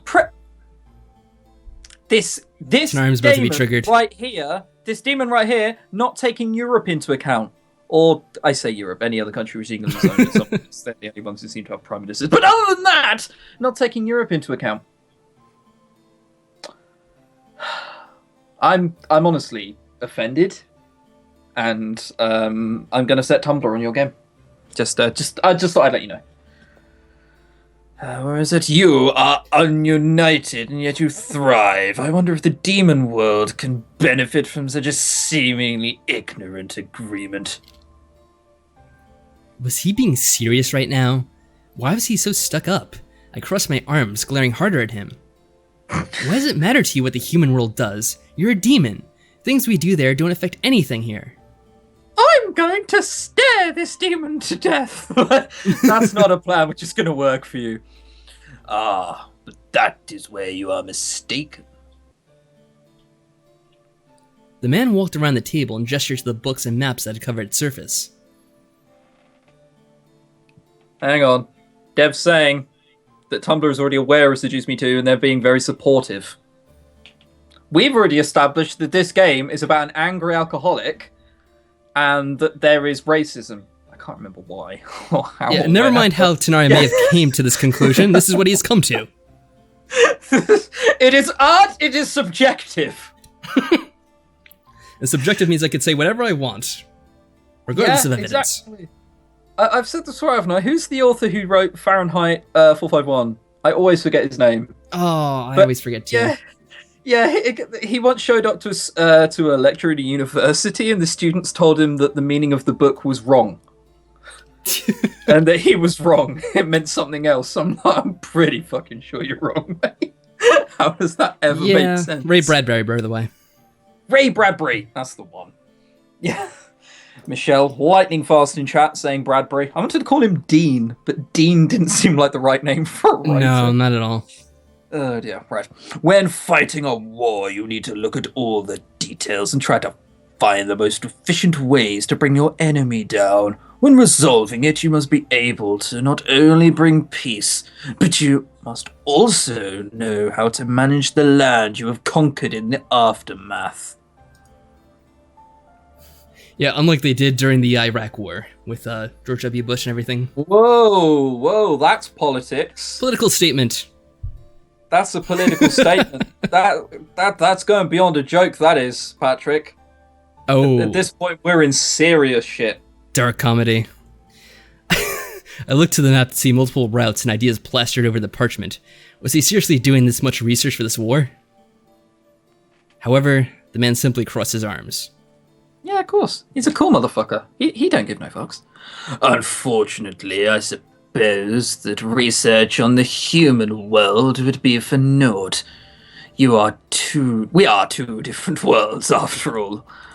Yours is built on steel and electricity, while our world is flooded with magic, sex, and stone. I couldn't believe what I was hearing. Why was he even talking to me at this rate? The man smirked at the agitated look on my face and chuckled. What's so funny? I guess it's also true that humans are easily angered. Your expression gives you away so easily. You're doing more of a... what's the name? The guy from Star Wars, like the evil emperor at this point. Yes, yeah. Good. Let the anger flow through you. Well, it's because what I was initially trying to do, right? Little, voice actor in me coming out here, right? Mm-hmm. Every time I said the word human, I wanted him to sound it like as if he was sort of hating it. As if it was despicable, he said it human every time, and that sounds more evil. So it eventually turned from utter contempt into just pure hate. That's where I think I've gone wrong. That voice, David Attenborough. Alright, have you been watching David Attenborough After Dark? When does David Attenborough speak like that? David Attenborough's evil twin. Yeah. That sounds nothing like him. Oh, Jesus. I growled before turning on my heel and leaving the library. Rude ass. I was better off in my room. I remained in my room until the night came. I was given food which looked like soup. The woman who gave it to me apologized. Of course it is. Letting me know that the food was scarce until the upcoming harvest, which was in a couple of days from now. Being that I was only staying the day, I didn't mind much. I was more concerned over what I was given to eat. It was some sort of stew with mysterious chunks swimming in its broth. It smelled surprisingly good, but who knew how it tasted? Did we just go for it? Mate, I don't think we even need to ask chat for this because I feel I know what they're going to say. But come on, we are hammered at this point. Like, just look at all the things that we've done and said and imagined. We at this point don't care. We eat it. We're probably going to throw up into the bowl soon after. I just say eat it. Alright, I'm just gonna go for it. People are saying eat it, so it seems good. Yeah, chat's already saying, yeah, she's got the munchies. Eat it. Eat. Yeah. They're down on the board with eating. I had to try it. I had to eat it. I hadn't eaten in 2 days, even before I came to the demon world. I was pretty sure Diana wouldn't poison me now, and I was fairly sure that she wouldn't serve me anything disgusting. Well, I don't know about the second one. I lifted the spoon that was sitting in the broth, letting it capture some of the stew as it rose. I mean, it wasn't terribly scary to look at. I gulped and slowly brought the spoon to my lips, feeling the heat emanate from the stew. A knock rapped on my door, breaking me out of my train of thought. Huh? Come in. The door opened to reveal Diana with a plate holding things I recognized. Bread and cheese. I let a heavy sigh of relief before Diana laughed. Whoa. Is it just like... What kind of cheese is it? This matters a lot. Because I'm a big cheese fan. And if I was served like Edam or Gouda, I'd throw it back in their face and just be like, no, give me better shit than this. You can do better than that. However, if they're sort of like really ramping it up a little bit, they're sort of on, maybe a mature cheddar, maybe some like Wensleydale or something like that, we're fine. What do you think? Do you think it's terrible cheese? It's an awful cheese. Oh, God. Is it mozzarella? Mozzarella doesn't taste of anything. I don't get mozzarella. Anyway, I suggest not trying that. As good as it smells, the taste would not sit well with you. Instantly, I moved the bowl to the nearby table. Thankfully, I did not have to try it. Diana handed me the plate and nodded, reassuring me that what was on it was indeed what it seemed. It's not much, but it's human food. Eat up. I will. I began to chow down, feeling the hunger in my stomach dissipate with each bite and swallow. The food I was eating, surprisingly, was delicious. As I began to crave something to drink, Diana chuckled and formed a small goblet in her hand, filled it with a clear liquid that I assumed to be water. Okay, the writer says that the cheese we were served was perfectly aged cheddar. Awesome. So is the food such a delight that we just sort of throw up? Because obviously we're still quite drunk. I don't know, that's up to you. Yeah. Okay. Yeah. I assume that in real life we just have vomit all around our mouth. It was so good. It's just everywhere now. Alright. I took it and drank it down, feeling my thirst quenched before I let out a sigh. Ah, I feel so much better. I can tell. Take a moment to finish eating, then we'll head for the ritual. I looked up at Diana, suddenly excited. Everything was prepared for? Was it possible to go home now? As if she read my mind, she smiled and nodded. We've finished the main preparations. We just need to head over and we'll start. I couldn't continue eating. My mind went to an obsessive frenzy of wanting to go home. I stood up, moving the plate and goblet to the nearby table. Let's go. Yeah, as Michelle says. At the moment, what she's doing, she's not actually eating the cheese, right? She's just like picking up like handfuls of grass from like the garden and just shoving it in. Like dirt, soil, mud, if it's been raining, whatever, right? Just picking it in. And at the moment, she's now speaking to yet another garden gnome. That's what's happening right now. Huh? Are you sure? I nodded, not wanting to waste any more time. I need to get home, and I was tired of waiting. Diana stared before nodding and heading for the door, opening it for me and exiting after me. As she closed the door behind her, I began to feel my heart flutter in relieved joy. I was heading home. Well, I mean, she thought she was heading home earlier, and look how that ended. Very true. And look, everyone's gathered around again. Diana led me down the corridors to the war room, where I had originally arrived, to reveal the table covered in plants and artifacts of different kinds. None of it made sense to me, but I had to only assume it was what was needed for the spell to work. Diana walked to the table and took note of what she saw, nodding. This should work. Oh, God. Alright, who's speaking now? Okay. You're in doubt? Have to be after the last time we tried sending her home. Do we have a human anchor? No, you're on your own this time, but we'll make sure you survive casting it. Oh, that's fucking reassuring, isn't it? Survive, not suffer great amounts of pain. Just look. Might lose a few limbs. You won't Might die, have your head where your foot should be. Yeah.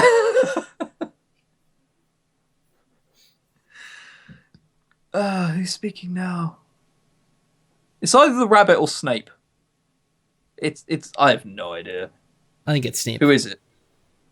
This spell should work, however, because we'll be using energy material. It will only require a slice of your energy on top of these items, which your guard can refill immediately after this. Hang on a minute. Guards? They refill the energy? Fuck me, where do I apply for that job? Cushy fuckers these are. They don't ever have to put their lives in danger. Just every time someone sort of walks in and goes, oh God, I'm so tired. Oh, I'm so tired. He just like, all right, come on then. Let's bend over the bed and get this on with. Where do I apply for this job? I have no idea. Have you been keeping this from me the whole time, Patrick? Has there been a job listing for this? And you just there kept may away have been a few. God damn it. Who's speaking now? Just make sure you don't die casting it! I'm assuming. Diana smiled at her guard before turning to me. So, are you ready to return home? She didn't have to ask. I'm ready. Diana nodded once more before turning back to the table. She lifted her arms over the surface and lowered her head, muttering under her breath. Oh. Alright, what does that say? Something about a door. Portus. Apriat is open. And then Desiderium would be desire. Wish. Exitum, presumably exit. I wish to open the portal to the world we desire or something like that, I'm guessing. Yeah. My Spanish my can guess. only take me so far, unfortunately. Nobis lagatur. Is that like a tongue or something? Desiderium. Bis. Oh, the dark gates open to us and grant us the desire to escape. That's what my brain's come up with. Yep, pretty much. Michaela confirms. Yeah, translation, open the door to the world we desire. Awesome. Let's do it. As she spoke, the table began to glow, as did she.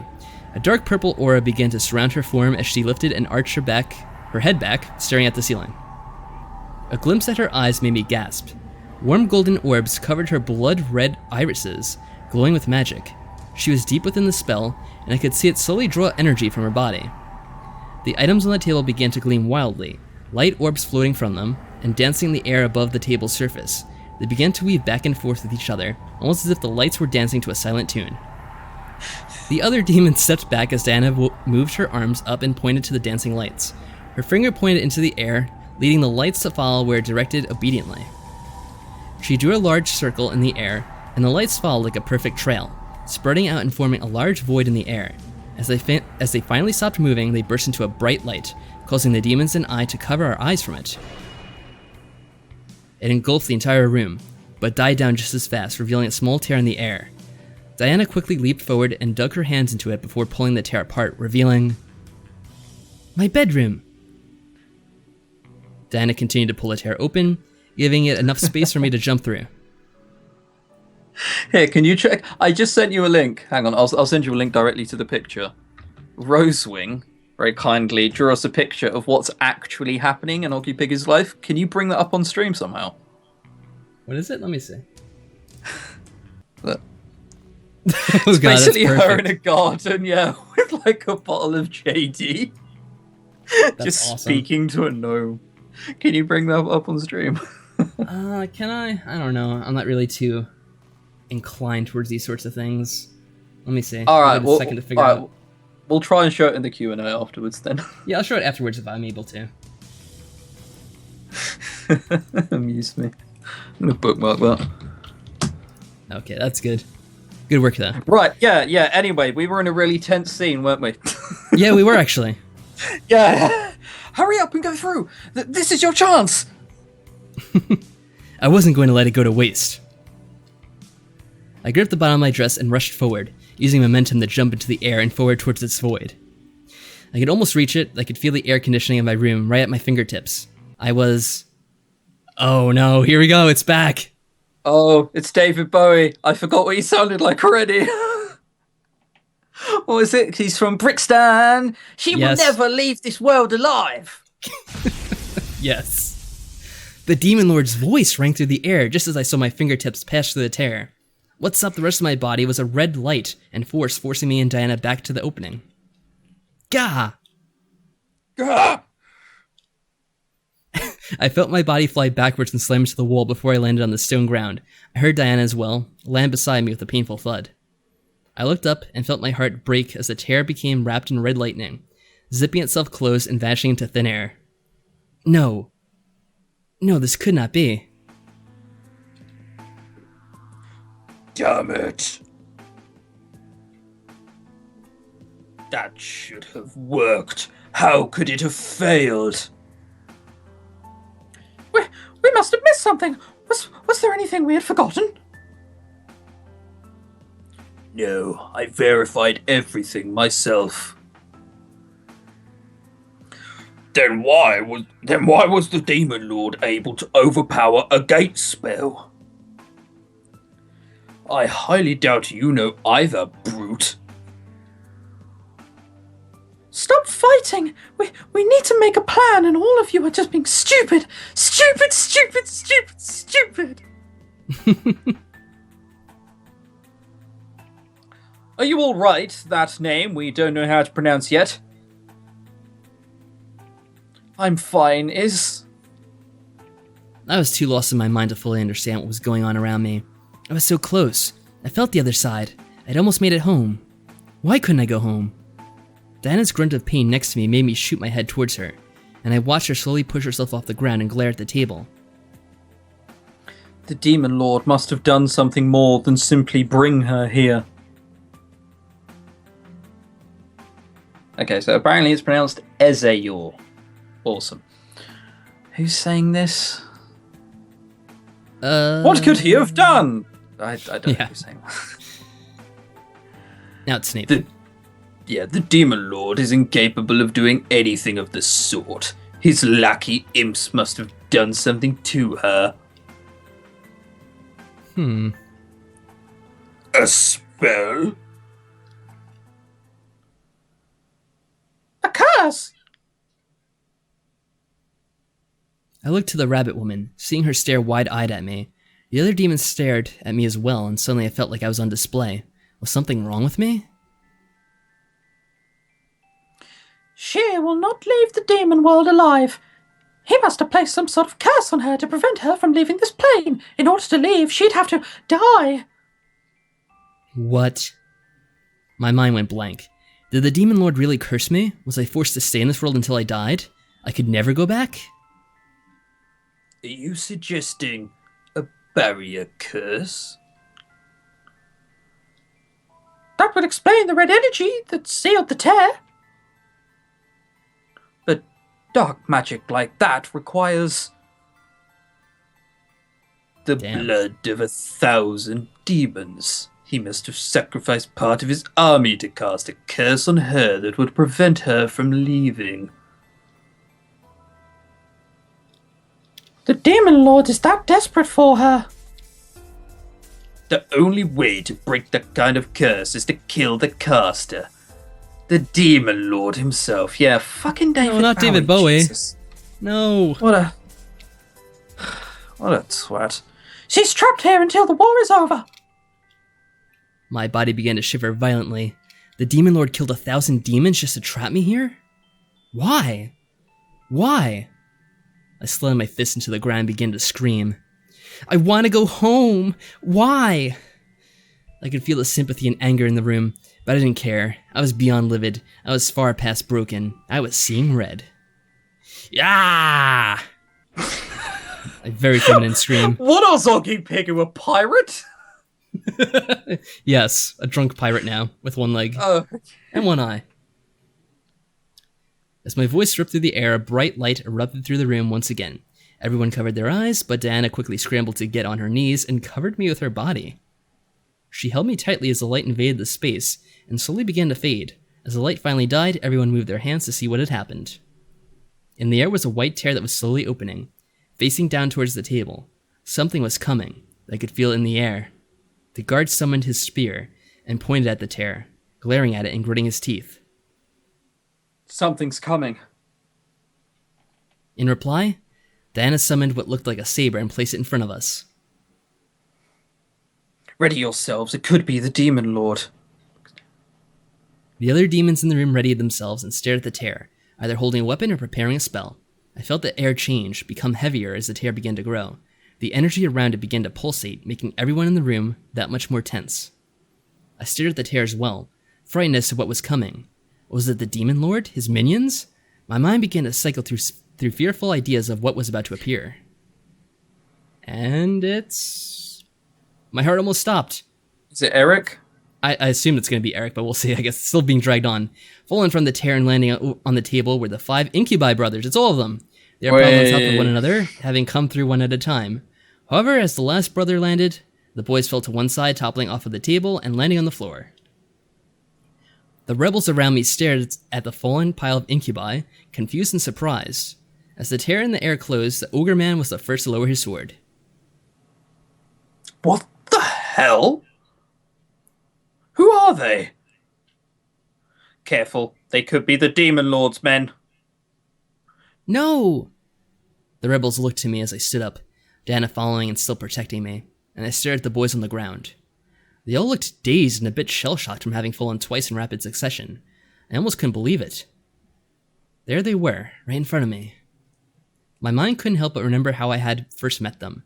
They had all been on the floor of my mansion, unconscious and wounded. Now they were in front of me in the demon world. I know them. Hey, he's still doing that pose.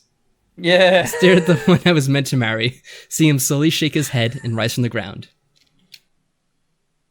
They came to rescue me. He came to rescue me. My heart became overjoyed and full of warmth and happiness. I was going home. The question was, how? Who's this? So whose voice is this? Should I just do David Bowie for the Just do David Bowie to cap it off. I don't think it's him, but do it anyway. Oh god, I keep having to say Brixton in that stupid accent to remember how you speak. That's enough for you, human. Oh, you gonna cry? Suck it up. See you in the full game. And that's a perfect ending to that. Yes. Awesome. Did you think it was over? No. No, I mean, we went into this knowing it was a demo. What would you do if you were taken from the one you love, dropped in the middle of a rebellion? Not get out of bed! And you couldn't leave. No, answer's still the same! Wouldn't get out of bed! Like, that's what everyone would do. Surely. What's that? Fiery war murdering outside? Not getting out of bed? Hang on, they all want to live with us? I guess that's an awkward family relationship. Oh, well, we're getting married and all my brothers are coming with me. Wow. What, am I shared throughout the week? What's it on weekends? Is it just a free-for-all? There's all the voice actors. Although what? Pretty louder. Oh. You have no idea how many of these names I recognize. It's mildly amusing. Mm-hmm. Going through with someone else, like voice actors and all the auditions, I see so many of these names. Well, I'm going to take a quick break. I'll let you keep going, though, for now, Chris. I'll be back in a minute. All right. We're moving on to the Q&A section, of course, now that the game's ended. So get your questions in and so on. So I want to point out, Christopher Escalante, perfect nepotism right there, right? So I know who he is. He is a composer. I have like a bit of his music on my computer. Fucking voice actor in the game as well. Nepotism right there. Hey, look, all I'm saying, don't mind doing yo stuff, but we'll need to be a voice actor as well. Nepotism right there. Wow, can't believe it. So, question I feel I'm going to get asked at some point, what do I think of the game? Now, you have to remember that Seduce Me is not aimed at two white male 20-somethings, right? But I had a lot of fun with this. I mean, partly because it's probably because we were just imagining ourselves as, a drunk person throwing up and eating like grass from a garden and picking fights with garden gnomes. Right? Nothing like that. But that didn't make it amusing. I enjoyed it. I mean, obviously I wasn't fangirling like Christy was, but I enjoyed that. That was amusing. Apparently Christopher Escalante, it's not like he auditioned or anything. Yeah, exactly, not like he auditioned. Pure nepotism. Just got in because he said he was going to do the music. As you said, it's not like he auditioned. He didn't. It's just pure nepotism. So anyway, Q&A officially starting right now. Get your questions in. They can be about anything at all. They can be, what did I think about certain aspects of this game? They can be, what was the name of your first pet? They can be, why is someone with 5 names in chat? They can be anything you want. Doesn't matter. Patrick's gone, you see, and normally I'd stop speaking to, he auditioned. Yeah, it's like, thank you. I'm well aware that he's auditioned. We're taking the piss at this point. But yeah, normally this would be the point where I'd have Patrick to relate to you, but I have to just kind of keep speaking by myself. What would you say would be your favourite plot for a VN? This is going to sound like a cop-out answer, but a good one. I don't care. It could be about anything. It could be about the relationship between a tyre and an engine.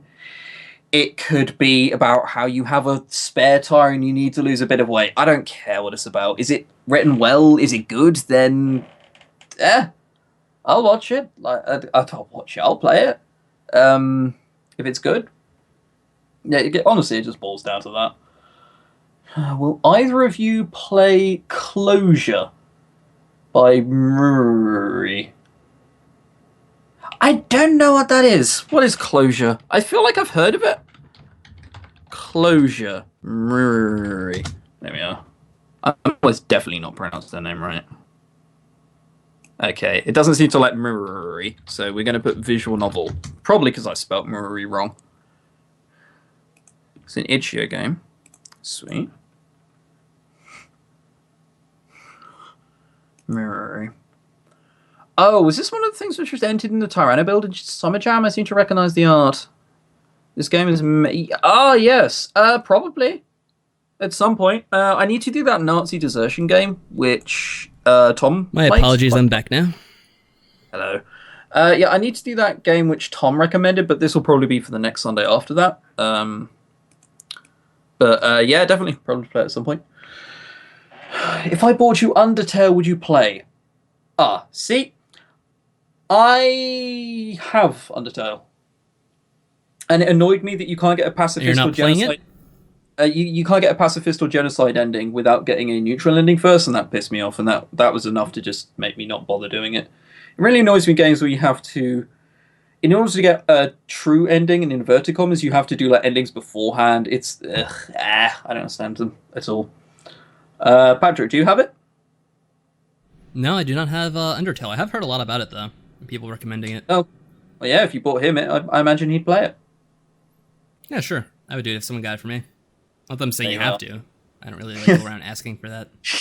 Yeah, don't worry. He hasn't got a machete in his hand. He's slowly, like, knocking against his palm, going, "Sorry, what was that you said about a free game?" And Michelle asked that, and hang on, Leo asked the question about closure, and Mimi Galade asked the question about favorite plot. I keep forgetting to say this. Becca's Buttersfield asks, "What's your favorite game you've played on this channel?" Cinders. Straight off the bat. I'll jump in. I'll say I like Magical Diary. Magical Diary is pretty good as well. It's the same thing. I've always said that thank God I found Magical Diary before I found Analog a Hate Story, because I probably wouldn't be doing visual novels if I found Analog a Hate Story first. Cinders. It's a wicked game. Why haven't you bought it yet? It's so amazing. It came second in... Oh, yeah, okay, so Closure came second in Tyranno Jam. Then, yeah, I'm probably going to play at some point. Will you ever replay your previous games where you got a bad ending? If I get a bad ending, I just go back and replay it until I get a good ending. I think you do the same, don't you? Usually in most cases. I was also saying, was there anything else after this that we should check to see if there was? Yes, we hope you'll play again. Yeah, art and story or something to change. Usual standard stuff. You could go to their Kickstarter if you want to support them. I think they already reached their goal, didn't they?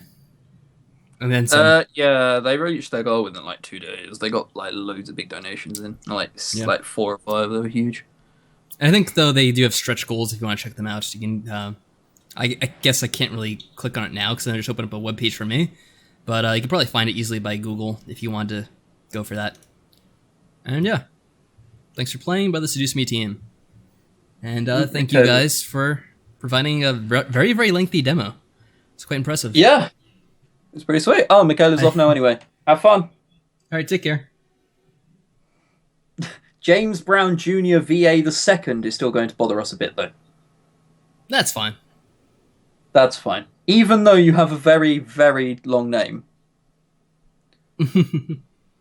We'll still let you stay, because we're kind of like that. Yeah, pardon me if I don't always respond right away, but I'm kind of eating at the same time now, because it went so long. Yeah. I'm just muting my mic when I'm eating, so it's not being noisy.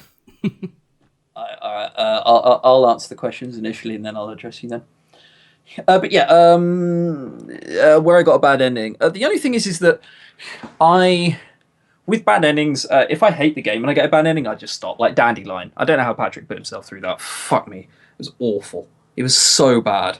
It was everything wrong with the Divine Slice of Life game. Hey, we can have a Divine Slice of Life game, right? And then not fucking have gameplay in it? Like, no, because it's shit. Yeah, I find it's much easier to play through something that I'd consider bad if I'm doing it with someone else, which I usually do. So that's how I usually get through it, anyway. Well, more to the point, like, it's fine if a game's bad if you can just sort of sit there and rip on it quite a bit. Like the Sakura series, although they sort of wear towards the end. But you know what I mean? The worst games are games which are just sort of like middle in the road. They're neither hilariously bad or like good. They're just sort of meh. Because there's nothing you can say about them. They're just shrug. What was the weirdest visual novel you've ever played? Milk by TMVN. That was an odd game. There were like cows and milking, and you're on a train, and there's sort of like it's like you're on mushrooms. It's a really weird visual novel. Patrick, played any weird ones yourself?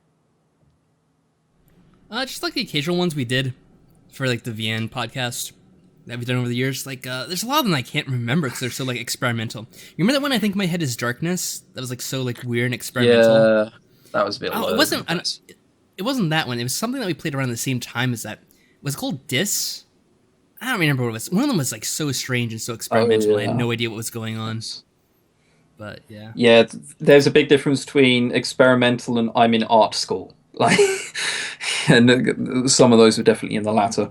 Are you going to play the full game of Infinite Gameworks later? Yeah, definitely. You can find it all on Patrick's channel without me anywhere near it. I think the serious answer, unfortunately, is no. Are you going to show my awesome picture?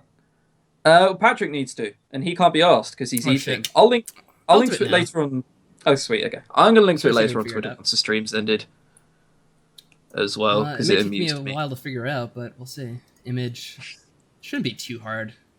Kind of joke around about being terrible at this sort of thing, but it's kind of basic. I just remember where I saved that photo now. Yeah. Magical Diary. Without that game, I'd never have found Tenarium's channel. Many people found my channel through Magical Diary. That was amusing. I like that a lot. A lot of people find my games through find me through Interwars games, actually. But yeah, exactly. So because Michelle says, I think I first found it through Summer in Fairbrook. Summer in Fairbrook. That's amusing. Summer in Fairbrook. I still like that. It just shows how quickly a game can go downhill. Summer in Fairbrook was great, and Winter in Fairbrook was shit. I haven't got it open. Everyone will see soon, I imagine. Is Hunky Pop an actual thing? I'm sort of hoping it's not. Why did you decide to have no voices, by the way? I think they did a great job. Okay, right. Answering your question, Mr. James Brown Jr., voice actor the second. They may have done a fantastic job. It may have been the most incredible job ever. I've heard what other people sound like in previous visual novels, and I have to just immediately turn it off. It's normally just sort of generic, hey, I'm a villain out of Dragon Ball Z, or something like that. And more to the point, in a stream or in a recording space, Patrick and I are sort of irrelevant. If yeah, it kind of renders us redundant, doesn't it, at that point? Yeah, at that point, we literally only do observational humor. And that is like 90% of my humor anyway. However, you might notice that I'm only doing that if that's the only thing I'm doing. But yeah, it's just a matter of preference, as Michelle said. Like, I'm just not too keen on voice acting. Like, even personally, even if the voice acting's really good, I just turn it off. I also turn music off because I like having my own music on. Obviously, you can't do that on stream. You can't have like Eric Clapton playing whilst you're playing this. You get banned very quickly. Are you ever going to play Nameless? It's basically Dandelion without Stat Grinder. I have it downloaded, but I have it on their terrible DRS against system, which makes it takes like 300 years to download, and it can't download every file at once. It has to download one thing, then another thing, then another thing, and the DRM annoys me. Well, is it just being like Dandelion give it so much promise? Yeah. I'm not sure if you want to start in with that as your plug for it. The story wasn't even any good in Dandelion. The story was complete nonsense. Maybe one day if I hate myself, but for now I don't hate myself. I'm enjoying making content on my channel lately. Has anyone noticed that my videos have just gotten longer? And I'm sort of like vaguely making more now. I'm not skipping days. That's because I'm enjoying it. Does that relate to the fact that longer videos are being rewarded more by YouTube now? It just so happens to be the way they changed it in the last few weeks. Nah, I unfortunately, we don't earn more than enough money to care about. It doesn't make a lot of difference for us either way with our channel sizes. Yeah. Trying Morning. Did you finish Until Dawn? No, we didn't. We didn't finish that because I'm a lazy bastard. That's basically why, if I'm being honest. Yeah. Pretty much. Are you interested in Major Minor that is currently on Greenlight and Steam? They have a playable demo. I don't know what that is. I'm trying to hopefully pray that no one asks us about that Without Within 2, because Without Within was shit. There's nothing to it. Like, at all. And I don't get why it got so much traction. Like, it wasn't even a story. It was just, hey, these random things happen. It's the length of several novels, then probably not. That sounds really long. Branching story paths, multiple ending. I might play that personally, but I don't think I'll ever play it on the channel. It would just be like a review kind of thing. Yeah, he races to right. Okay, yeah, so they can see on stream. Sweet. Will you ever play the second season of Walking Dead? No. I play a lot of games, like core games, main games, whatever you want to call them. I play a lot. I've been playing them for a long time. I have like 300 games on my Steam. And, I'm so sick of zombies. No. I was sick of zombies when Red Dead Redemption, the zombie thing, came out. I couldn't deal with it. It could be amazing. I don't care. It's got zombies in it. Even Saints Row 3, when they were parodying zombies, it was still the worst bit because they made it like zombies. Even South Park, the game, when there were zombies in it, it was still the worst part of the game because it was zombies. It's gone to the point where... I can't deal with it. Can I just say an unpopular opinion? I can't stand that show either, The Walking Dead. I know they're talking about the game, but I can't stand the TV show. What, because of the acting or the zombies? Both? There's a number of reasons. I just think it's terrible. The story isn't really that good in it. It's because it's just zombies. Just a bunch of people dicking around in the zombie apocalypse without any, much direction. Yeah, ta-da! Oh yeah, but they were Nazi zombies in the South Park game. Oh, no. Just, I kill myself. Nameless does have a story. It's just really weird and fucked up in some ways. Well, I mean, some is dandelion, supposedly, but I haven't. Oh, Chief. Fuck! I've forgotten to credit everyone who asked that. Mimi Gamal asked the second season of Walking Dead. Michelle asked, "How's Cupid going?" Oh no, haven't even answered that one yet. Michelle asks, "How's Cupid going?" I'm saving it for later. Cupid's good. Cupid's really, really good. I'm kind of surprised of how good it was, actually. The first part had me hooked, and now I'm enjoying every time I go and sit down and record it. It's great. Definitely watch it once it's over. If you don't want to sort of be kept in suspense by my cliffhanger endings. Chief asks, haven't asked my obligatory stupid question. Are you wearing your fancy Warcraft glasses right now? I am. I put them on especially for you. See, I won a BlizzCon giveaway. And I won a whole bunch of promotional Blizzard stuff. I love Warcraft being some of those. Hang on. It must be by now in chat. You must have heard me start speaking about these glasses. So, these are the glasses I won? Yeah, Chief replied. Those are the glasses I won. They're great. And that is me. Yes, I have messed up hair. I'm well aware. My hair looks terrible. I can't be asked to brush it. So they came for me earlier. They were great. Zombies are getting overdone. Boy, don't we know it. That's a lot of games on Steam. You only have 3, all with 0 hours. Oh, God, I dread to think how much I've played of all my games on Steam. It's terrifying. Are you excited for Legion since BlizzCon is going on right now? Okay, stream's over now. I can admit, I've had the Hearthstone World Championships up the whole time. The whole time, shamelessly. And I'll also be watching the StarCraft 2 thing. What's Legion, though? Because the Hearthstone adventure is League of Explorers. What's Legion? I don't actually know what that is. Because the StarCraft 2 thing is Legacy.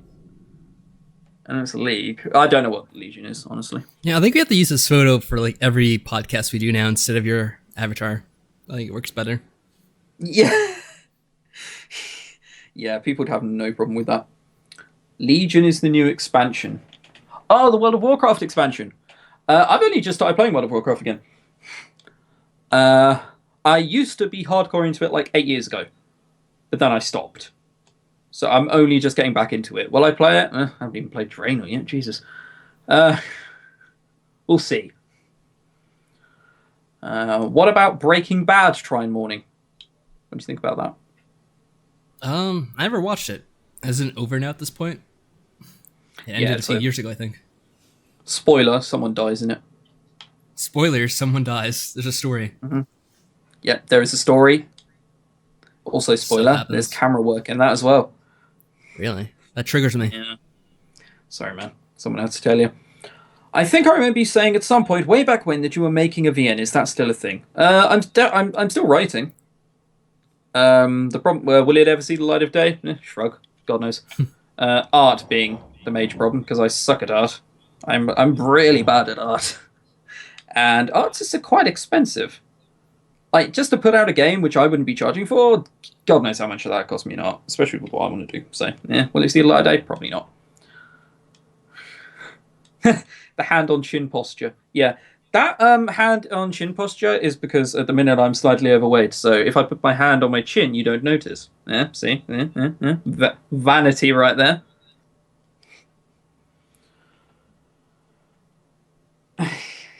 I hope to see your short stories on Tumblr. Why, thank you. Those will start at some point. I just need to get the motivation to actually write and put it down. I could do the art for you. You've seen my skills. Wow. I'll hit you up after the stream, and we can definitely do that. Hey, James Brown Jr., the 2nd, 1st, 4th, 5th, 7th, whatever his name was, he can voice act in that game as well. Be amazing. It's called James Brown. I'll just get him to repeat the line "get down" all the time. It'd be great. That's all I could think of the whole time you kept on saying that name. Yeah, I didn't want to say it midstream earlier. It's fine. This is the chill bit. When are you going to start that D&D campaign? Asks Chief. Okay, so basically, I've got a mate. He's called Chief, and he's quite busy at the moment. So I really don't want to add yet another thing to his schedule. Because it would be like 3 hours every sodding week, and he's too busy trying to release 2 fucking games and in a job he completely hates, which takes up like 70 hours of his week. So I am not telling him to do that yet. Michelle says, you have many fans that will do the art for you. Yes, but I'm not gonna ask my fans to do the art for free, even if they seriously like went up to me. I went, hey, yeah, no, seriously, I'm a professional artist. I'll do it all for free. No, I can't really pay you, but I'm not having you work for free. That's bullshit. Even for this whole the exposure, no bollocks. Even the art on my channel, I paid for that with Assassin's Creed. I didn't have PayPal at that point. And I didn't have any way to get money to her, so I just bought her a game on Steam, which cost like $50. But I refuse to have work done for me which isn't paid for. It's painful. Plus, especially in my position, it's not like I lack the money to pay. I'd just be an arsehole if I didn't. How long have you and Trying Morning known each other? How did you meet? Okay, so funny story about this. I never go up to anyone first. Everyone I know via YouTube has come to me. So, for example, I know the writer for Sierra Ops. She commented on my channel. We sort of got speaking on there, and I was like, you seem mildly interesting. Add me on Skype. We can have a chat. Patrick, he spoke to me first, and then I think we just agreed, hey, we should totally do something together. And then, like 18 months later, we did.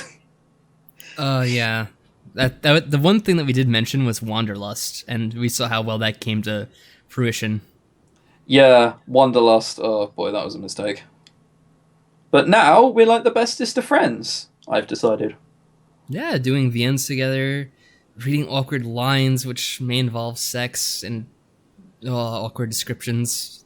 The best. Yeah, calling in my bae in YouTube descriptions. Bit of everything. Chief says, so that's how we came to meet. He probably commented on my YouTube channel. I replied. I saw that he had more than like 10 subscribers. I was like, hey, you're cool. You do good shit. And then we added each other on Skype and Steam. And then much later, we started speaking. And now we speak probably, I don't know, every day, every other day, something like that. Yeah, pretty often. Because we're the best of besties. That's how that works. Mm-hmm. That's a tip with collaborations, right? If you ever do collaborations, you need to do it with someone that you get on with. It helps. Yeah. Yeah. Like someone you could actually just sit down on Skype and have an hour chat with, no interruptions, no awkwardness, just someone you could sit down and have a chat with. Do that first, and then it's great.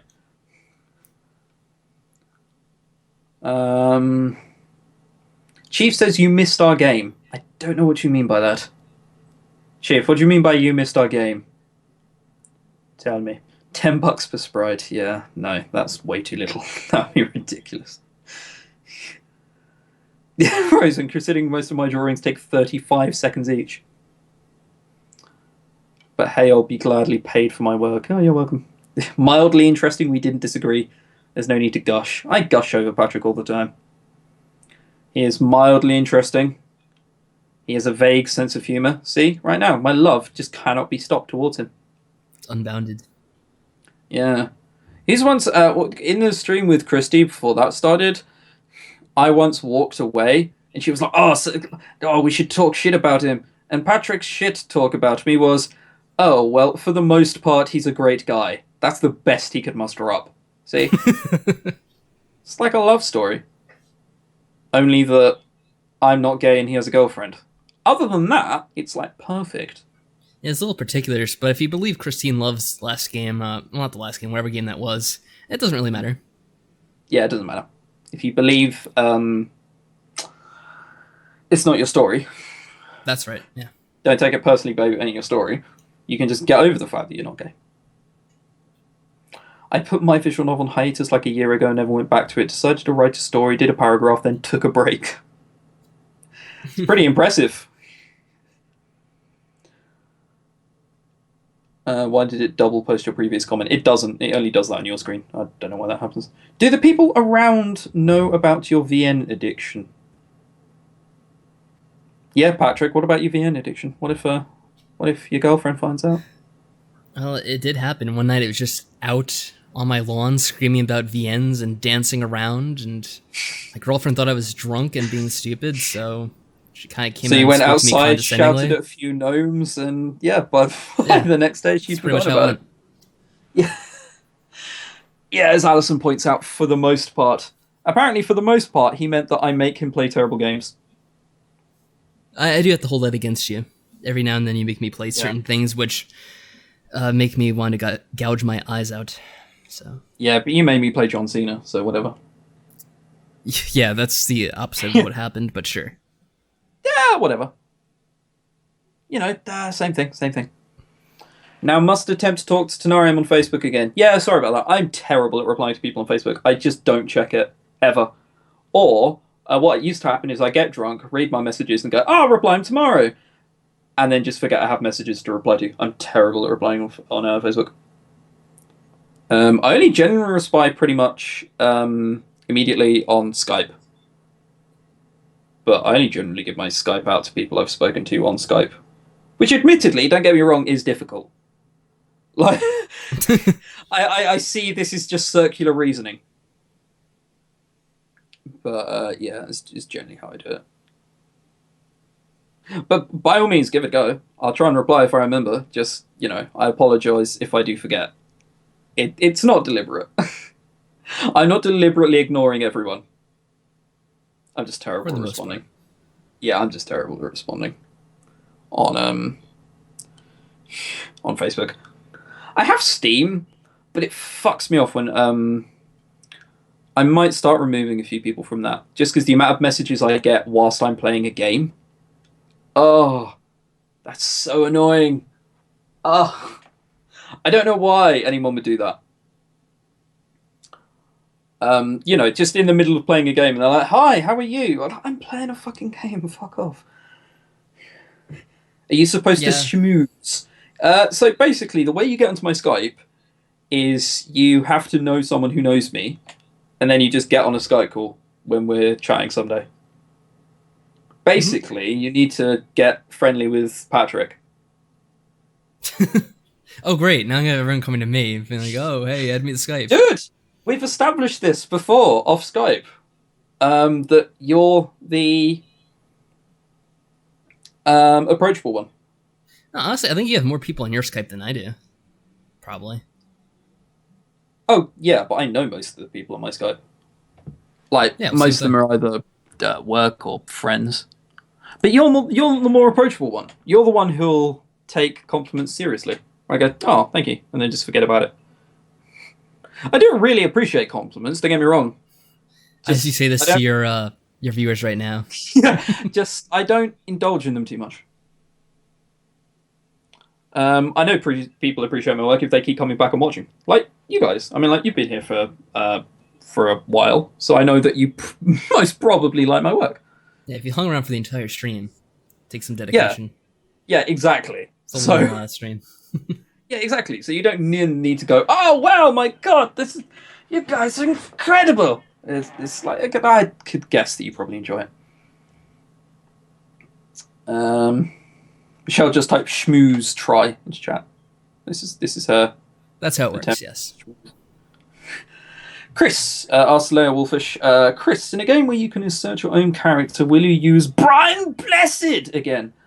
If there are several people, yeah, definitely. It's really fun playing with Brian Blessed. Brian Blessed is great. I mean, it's a shame that Americans don't know who he is. It's very difficult to explain. He's an actor who's like a cult hero in England. Like, everyone knows who he is. But he delivers really hammy performances deliberately. And what was it he says?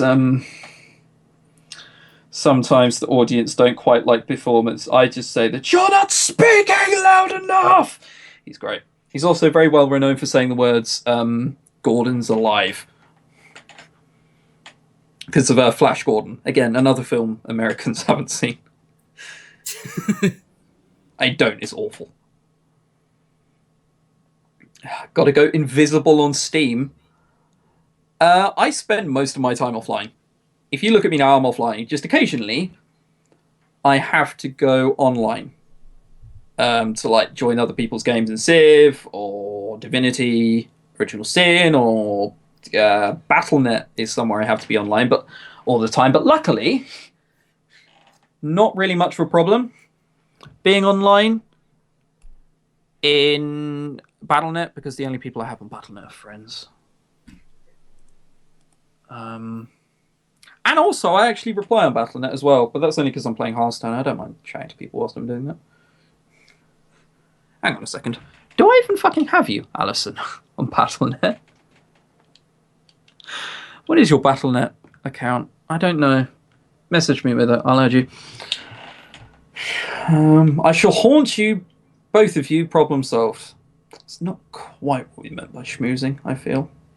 Tenarium, did you like playing Ascension? I don't know what that is. What's Ascension? I don't know. I assume that's something you'd played. Was it that bad that I've forgotten it? I guess it was. God, yeah, it was. It was a game which was really revered, and then I should have remembered that the people who were recommending it to me were the people who couldn't spell properly. Therefore quite young. And I should have taken that as a warning sign, but I didn't. I played it. It was awful. It's like, hey, it's interactive. You can walk around. Why? Don't know. We'll decide that later on. Daniel Negreanu is on Hearthstone stage. I don't get that. He's a poker player. Oh, well. Are you ever going to play the Fantasia series? Maybe. Probably? Maybe. I don't know. Patrick? What is that? Fantasia. I don't think I even heard of it. Wow, racism there, right there. I only know what Fantasia is, that Mickey Mouse movie. That's all I really know. What do you both think of Civ Beyond Earth Rising Tide? Haven't played it. I have Civ 5. The best one. Well, Civ 4 arguably is. But I play Civ 5. Civ 5's great. I haven't really played Civ in a long time.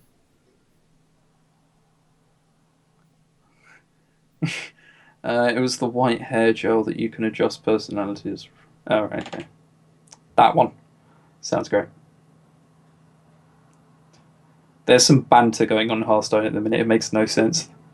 The commentator is really trying to get the banter going, but it's awful.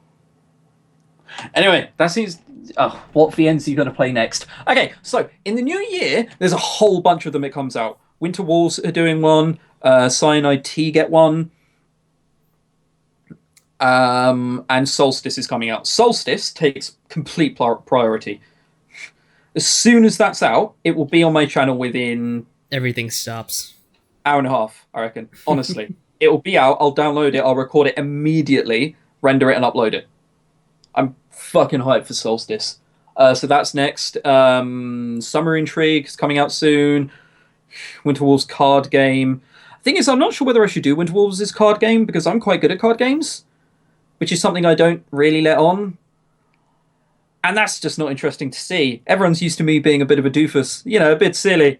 No one wants to really see me sitting around and, you know, dick about, as it were, and do well. But Solstice, definitely. I have Civ 5 too. Who's your favourite? I'm still at the stage in Civ 5 where I just pick up the...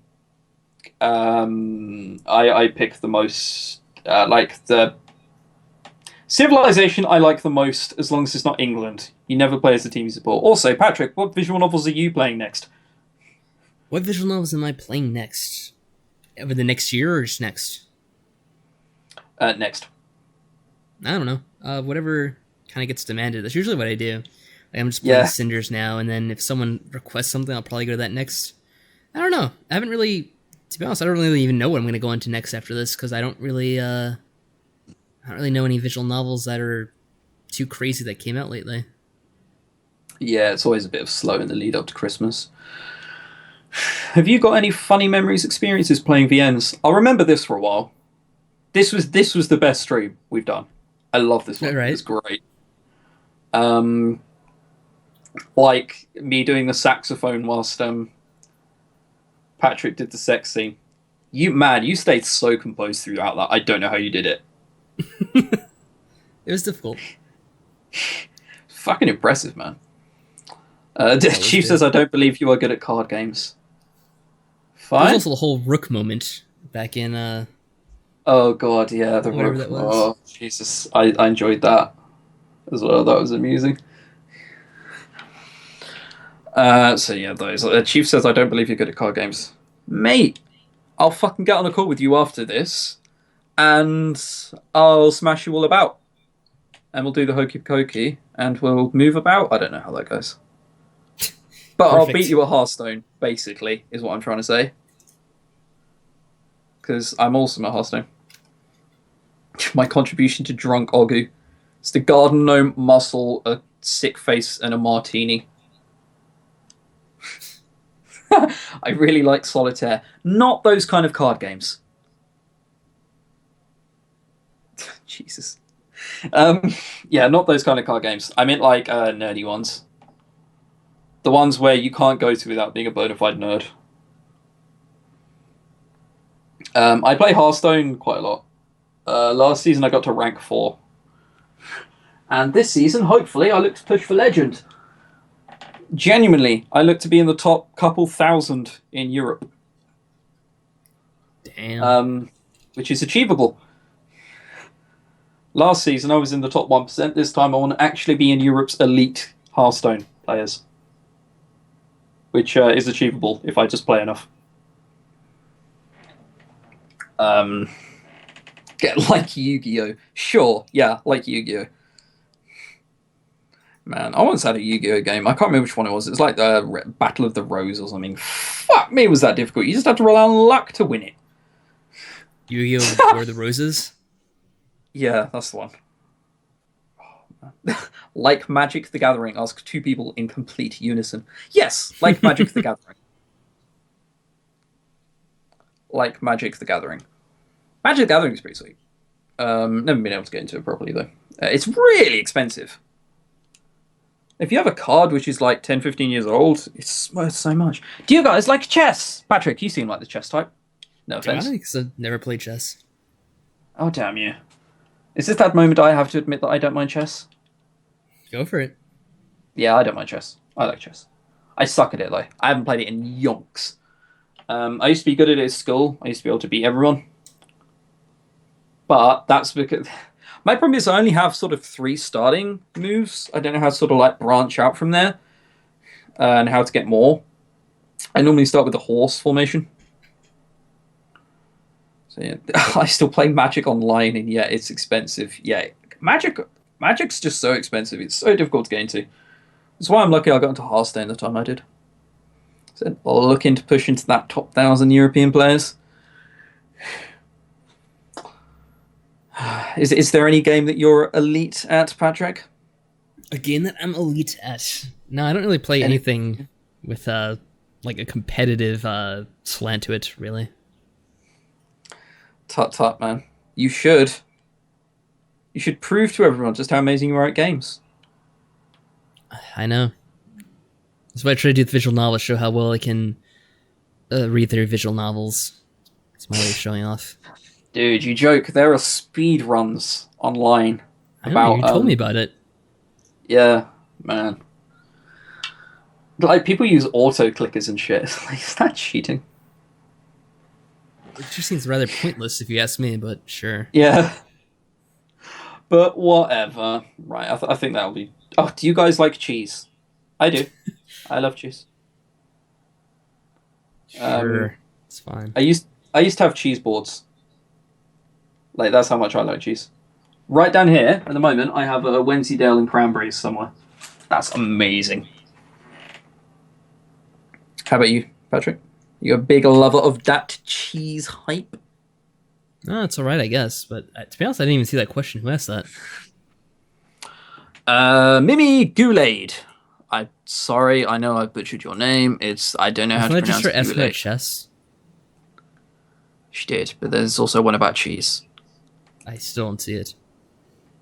You still don't see it? I'll take your word for it, but I'm just secretly assuming that you just mixed that up.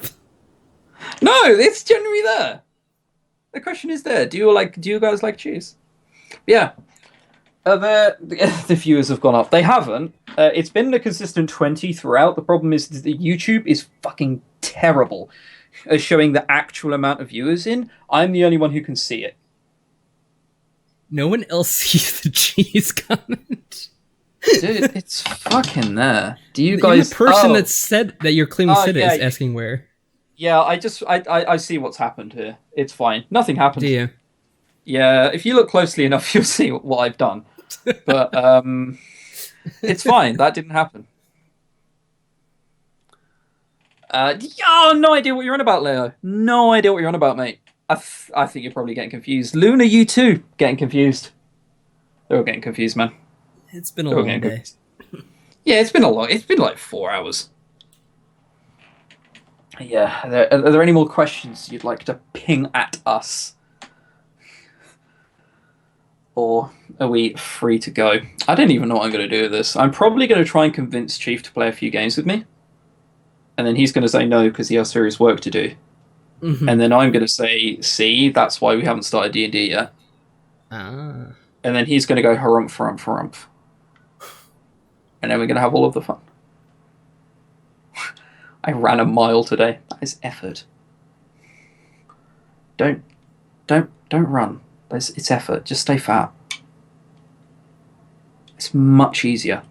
I did a massive weight loss thing this year. I lost like 80 pounds. It was effort. I wouldn't recommend doing it. You're just hungry all the time. It's horrible. I don't think I could bullshit any more questions. Alright, I'll give it 15 seconds, right, for any more questions to come through. And if they won't, we will head off and have all of the fun. Was there a moment you read out a line and you just couldn't? Packer Plus. There's this awful CG of like a packer, an alpaca jumping, like doing the high jump. I lost it. I couldn't read the line that was there. Terrible game. Terrible game. That'll be new VN drama, Tenarian vs. Chief? Nah. There are plenty of people who don't like new visual novels. Luckily, Chief you don't isn't need to one start of making those. them up. Yeah, I don't even need to start making up drama. I have a friend who vouched for me to a certain amount of people, and let's just say the owner of a decent visual novel company went, oh, well, who is that guy? He clicked on the link that was me, and he went, oh, it's this guy. IMO, he's a bit of a dick. I was like, oh, okay. Wow, I have pissed off some big people apparently. It's because I didn't like the games, but whatever. I'm sure that had nothing to do with it. Yeah, I'm gonna have to stay vigilant for streams now. I have more responsibility. Also, when is next stream likely? Probably be the podcast next week, I imagine. Yep. I don't know. Maybe we'll try to do double duty and do a game as well, but we'll have to see. I don't even know what we would do next time. Yeah, we'll see. Podcast is definitely next weekend, though. We need to do that. Mm-hmm. So, that at some point. You don't have chat now, you're a mod. It just seemed easier. There was some guy who was like, hey, is anyone here for sex chat? And as soon as I saw it, I tried to delete everything and then block him. But I was just like, in case that happens again, I don't have to be distracted reading lines. If you're not around next time, I'll probably just mod Michelle or something. What VN people don't like you? I can't say. It's fine, they're not watching, no one else who's affiliated with them is, so it's fine. But I imagine there are many people who don't like me. They just don't say. But that was also in contrast because I've made some decent friends through visual novels. I mean, I know Chief. I know Yoko. I know Christy. I know Alison from Backwards Compatible. She's lovely. I know Bluebird Place. Can't think of anyone else who I know. Patrick, do you know anyone else who's my friend from visual novels? Chief? No, I already said Chief. I can't think of anyone else. See, basically what I've done here, Patrick, is I've left you off the list. No, I wasn't paying attention to what you were doing, to be quite honest. So I wasn't listening. Don't even think you've noticed. No, I didn't hear what they said. Or what they asked. Will the next stream be on Try Morning's channel? I don't know. Who did the podcast last time? I don't know. I always do it anyway, so I'm not sure which channel it's on because it doesn't make any difference to me. Yeah, good point. When was the last? I think it might have been on my channel because I had to upload it to my channel. I remember that. Let me just look through my dashboard. When was it last? It was definitely last month. That was definitely mine now. I know that. Yeah, so next podcast will actually be on mine. Next stream we do with just games will be on your channel, Patrick. Are you playing the full game of Seduce Me 2? Am I? I don't know, maybe. Yeah, well, not everyone's left. We could talk about it openly. I mean, I kind of liked it a bit better than the first game, but I'm still not, in love with it or obsessed with it. That's because I think the first game disappointed me just because it started so promisingly. Then it was just, I didn't know anything about the game, and then it just turned out to be, hey, choose what demon you want to shag, and then see where you want to go. And I was like, oh dear. But this game, I went into it knowing it was that, and it was more amusing because of it. Mm-hmm. Then it does seem like now there is a story, there's some drama involved, which it started off really slow, but it's kind of built up towards the end, so I'm kind of... Yeah, I'll give it a shot. I used to be a mod for your Twitch channel, but nothing ever happened with YouTube. There's more chance of randos showing up being weird. My policy with Twitch, I just sort of modded everyone who I know had been there for a while. Watching me for a year at the time. I'm a mod on Try Morning Stream. I know. I just don't like to have too many moderators, just because if there are too many blue Spanish showing up at once, it just looks a bit silly. Right then. Are there any more questions? I'll give it 30 seconds, right? And we're allowed to leave. Huh. Such a Hearthstone World Championship. It's mildly amusing. But yeah, give it any more questions, and then we'll leave. No questions about llamas this time, actually. I'm not saying anything. Are you saying you did enjoy the questions about llamas? They're riveting. Racist. Thank you for the stream. You're more than welcome. We enjoy doing this. Oh, you're welcome. Thank you for showing up. Was there a time when you couldn't make a decision on visual novels? Yes. Every time I let the viewers decide. Basically. That is almost basically that. Llamas. Yeah, that's not a question. That's just you saying llamas, damn you. Right, there are no more questions. Awesome! Patrick, should we say goodbye? Let's do it. Awesome. Well, thank you everyone so very much for showing out for what turned out to be a little bit of a marathon stream. Yeah. Shit. Yeah, it went on a bit longer than I thought it would. So thank you all very much for showing up. We very much appreciate it. Patrick doesn't. He hates you all. But I love you all for coming. That's a lie. You guys are awesome. Awesome. Have fun, everyone. Goodbye. We'll see you next time. Right, bye. Take care.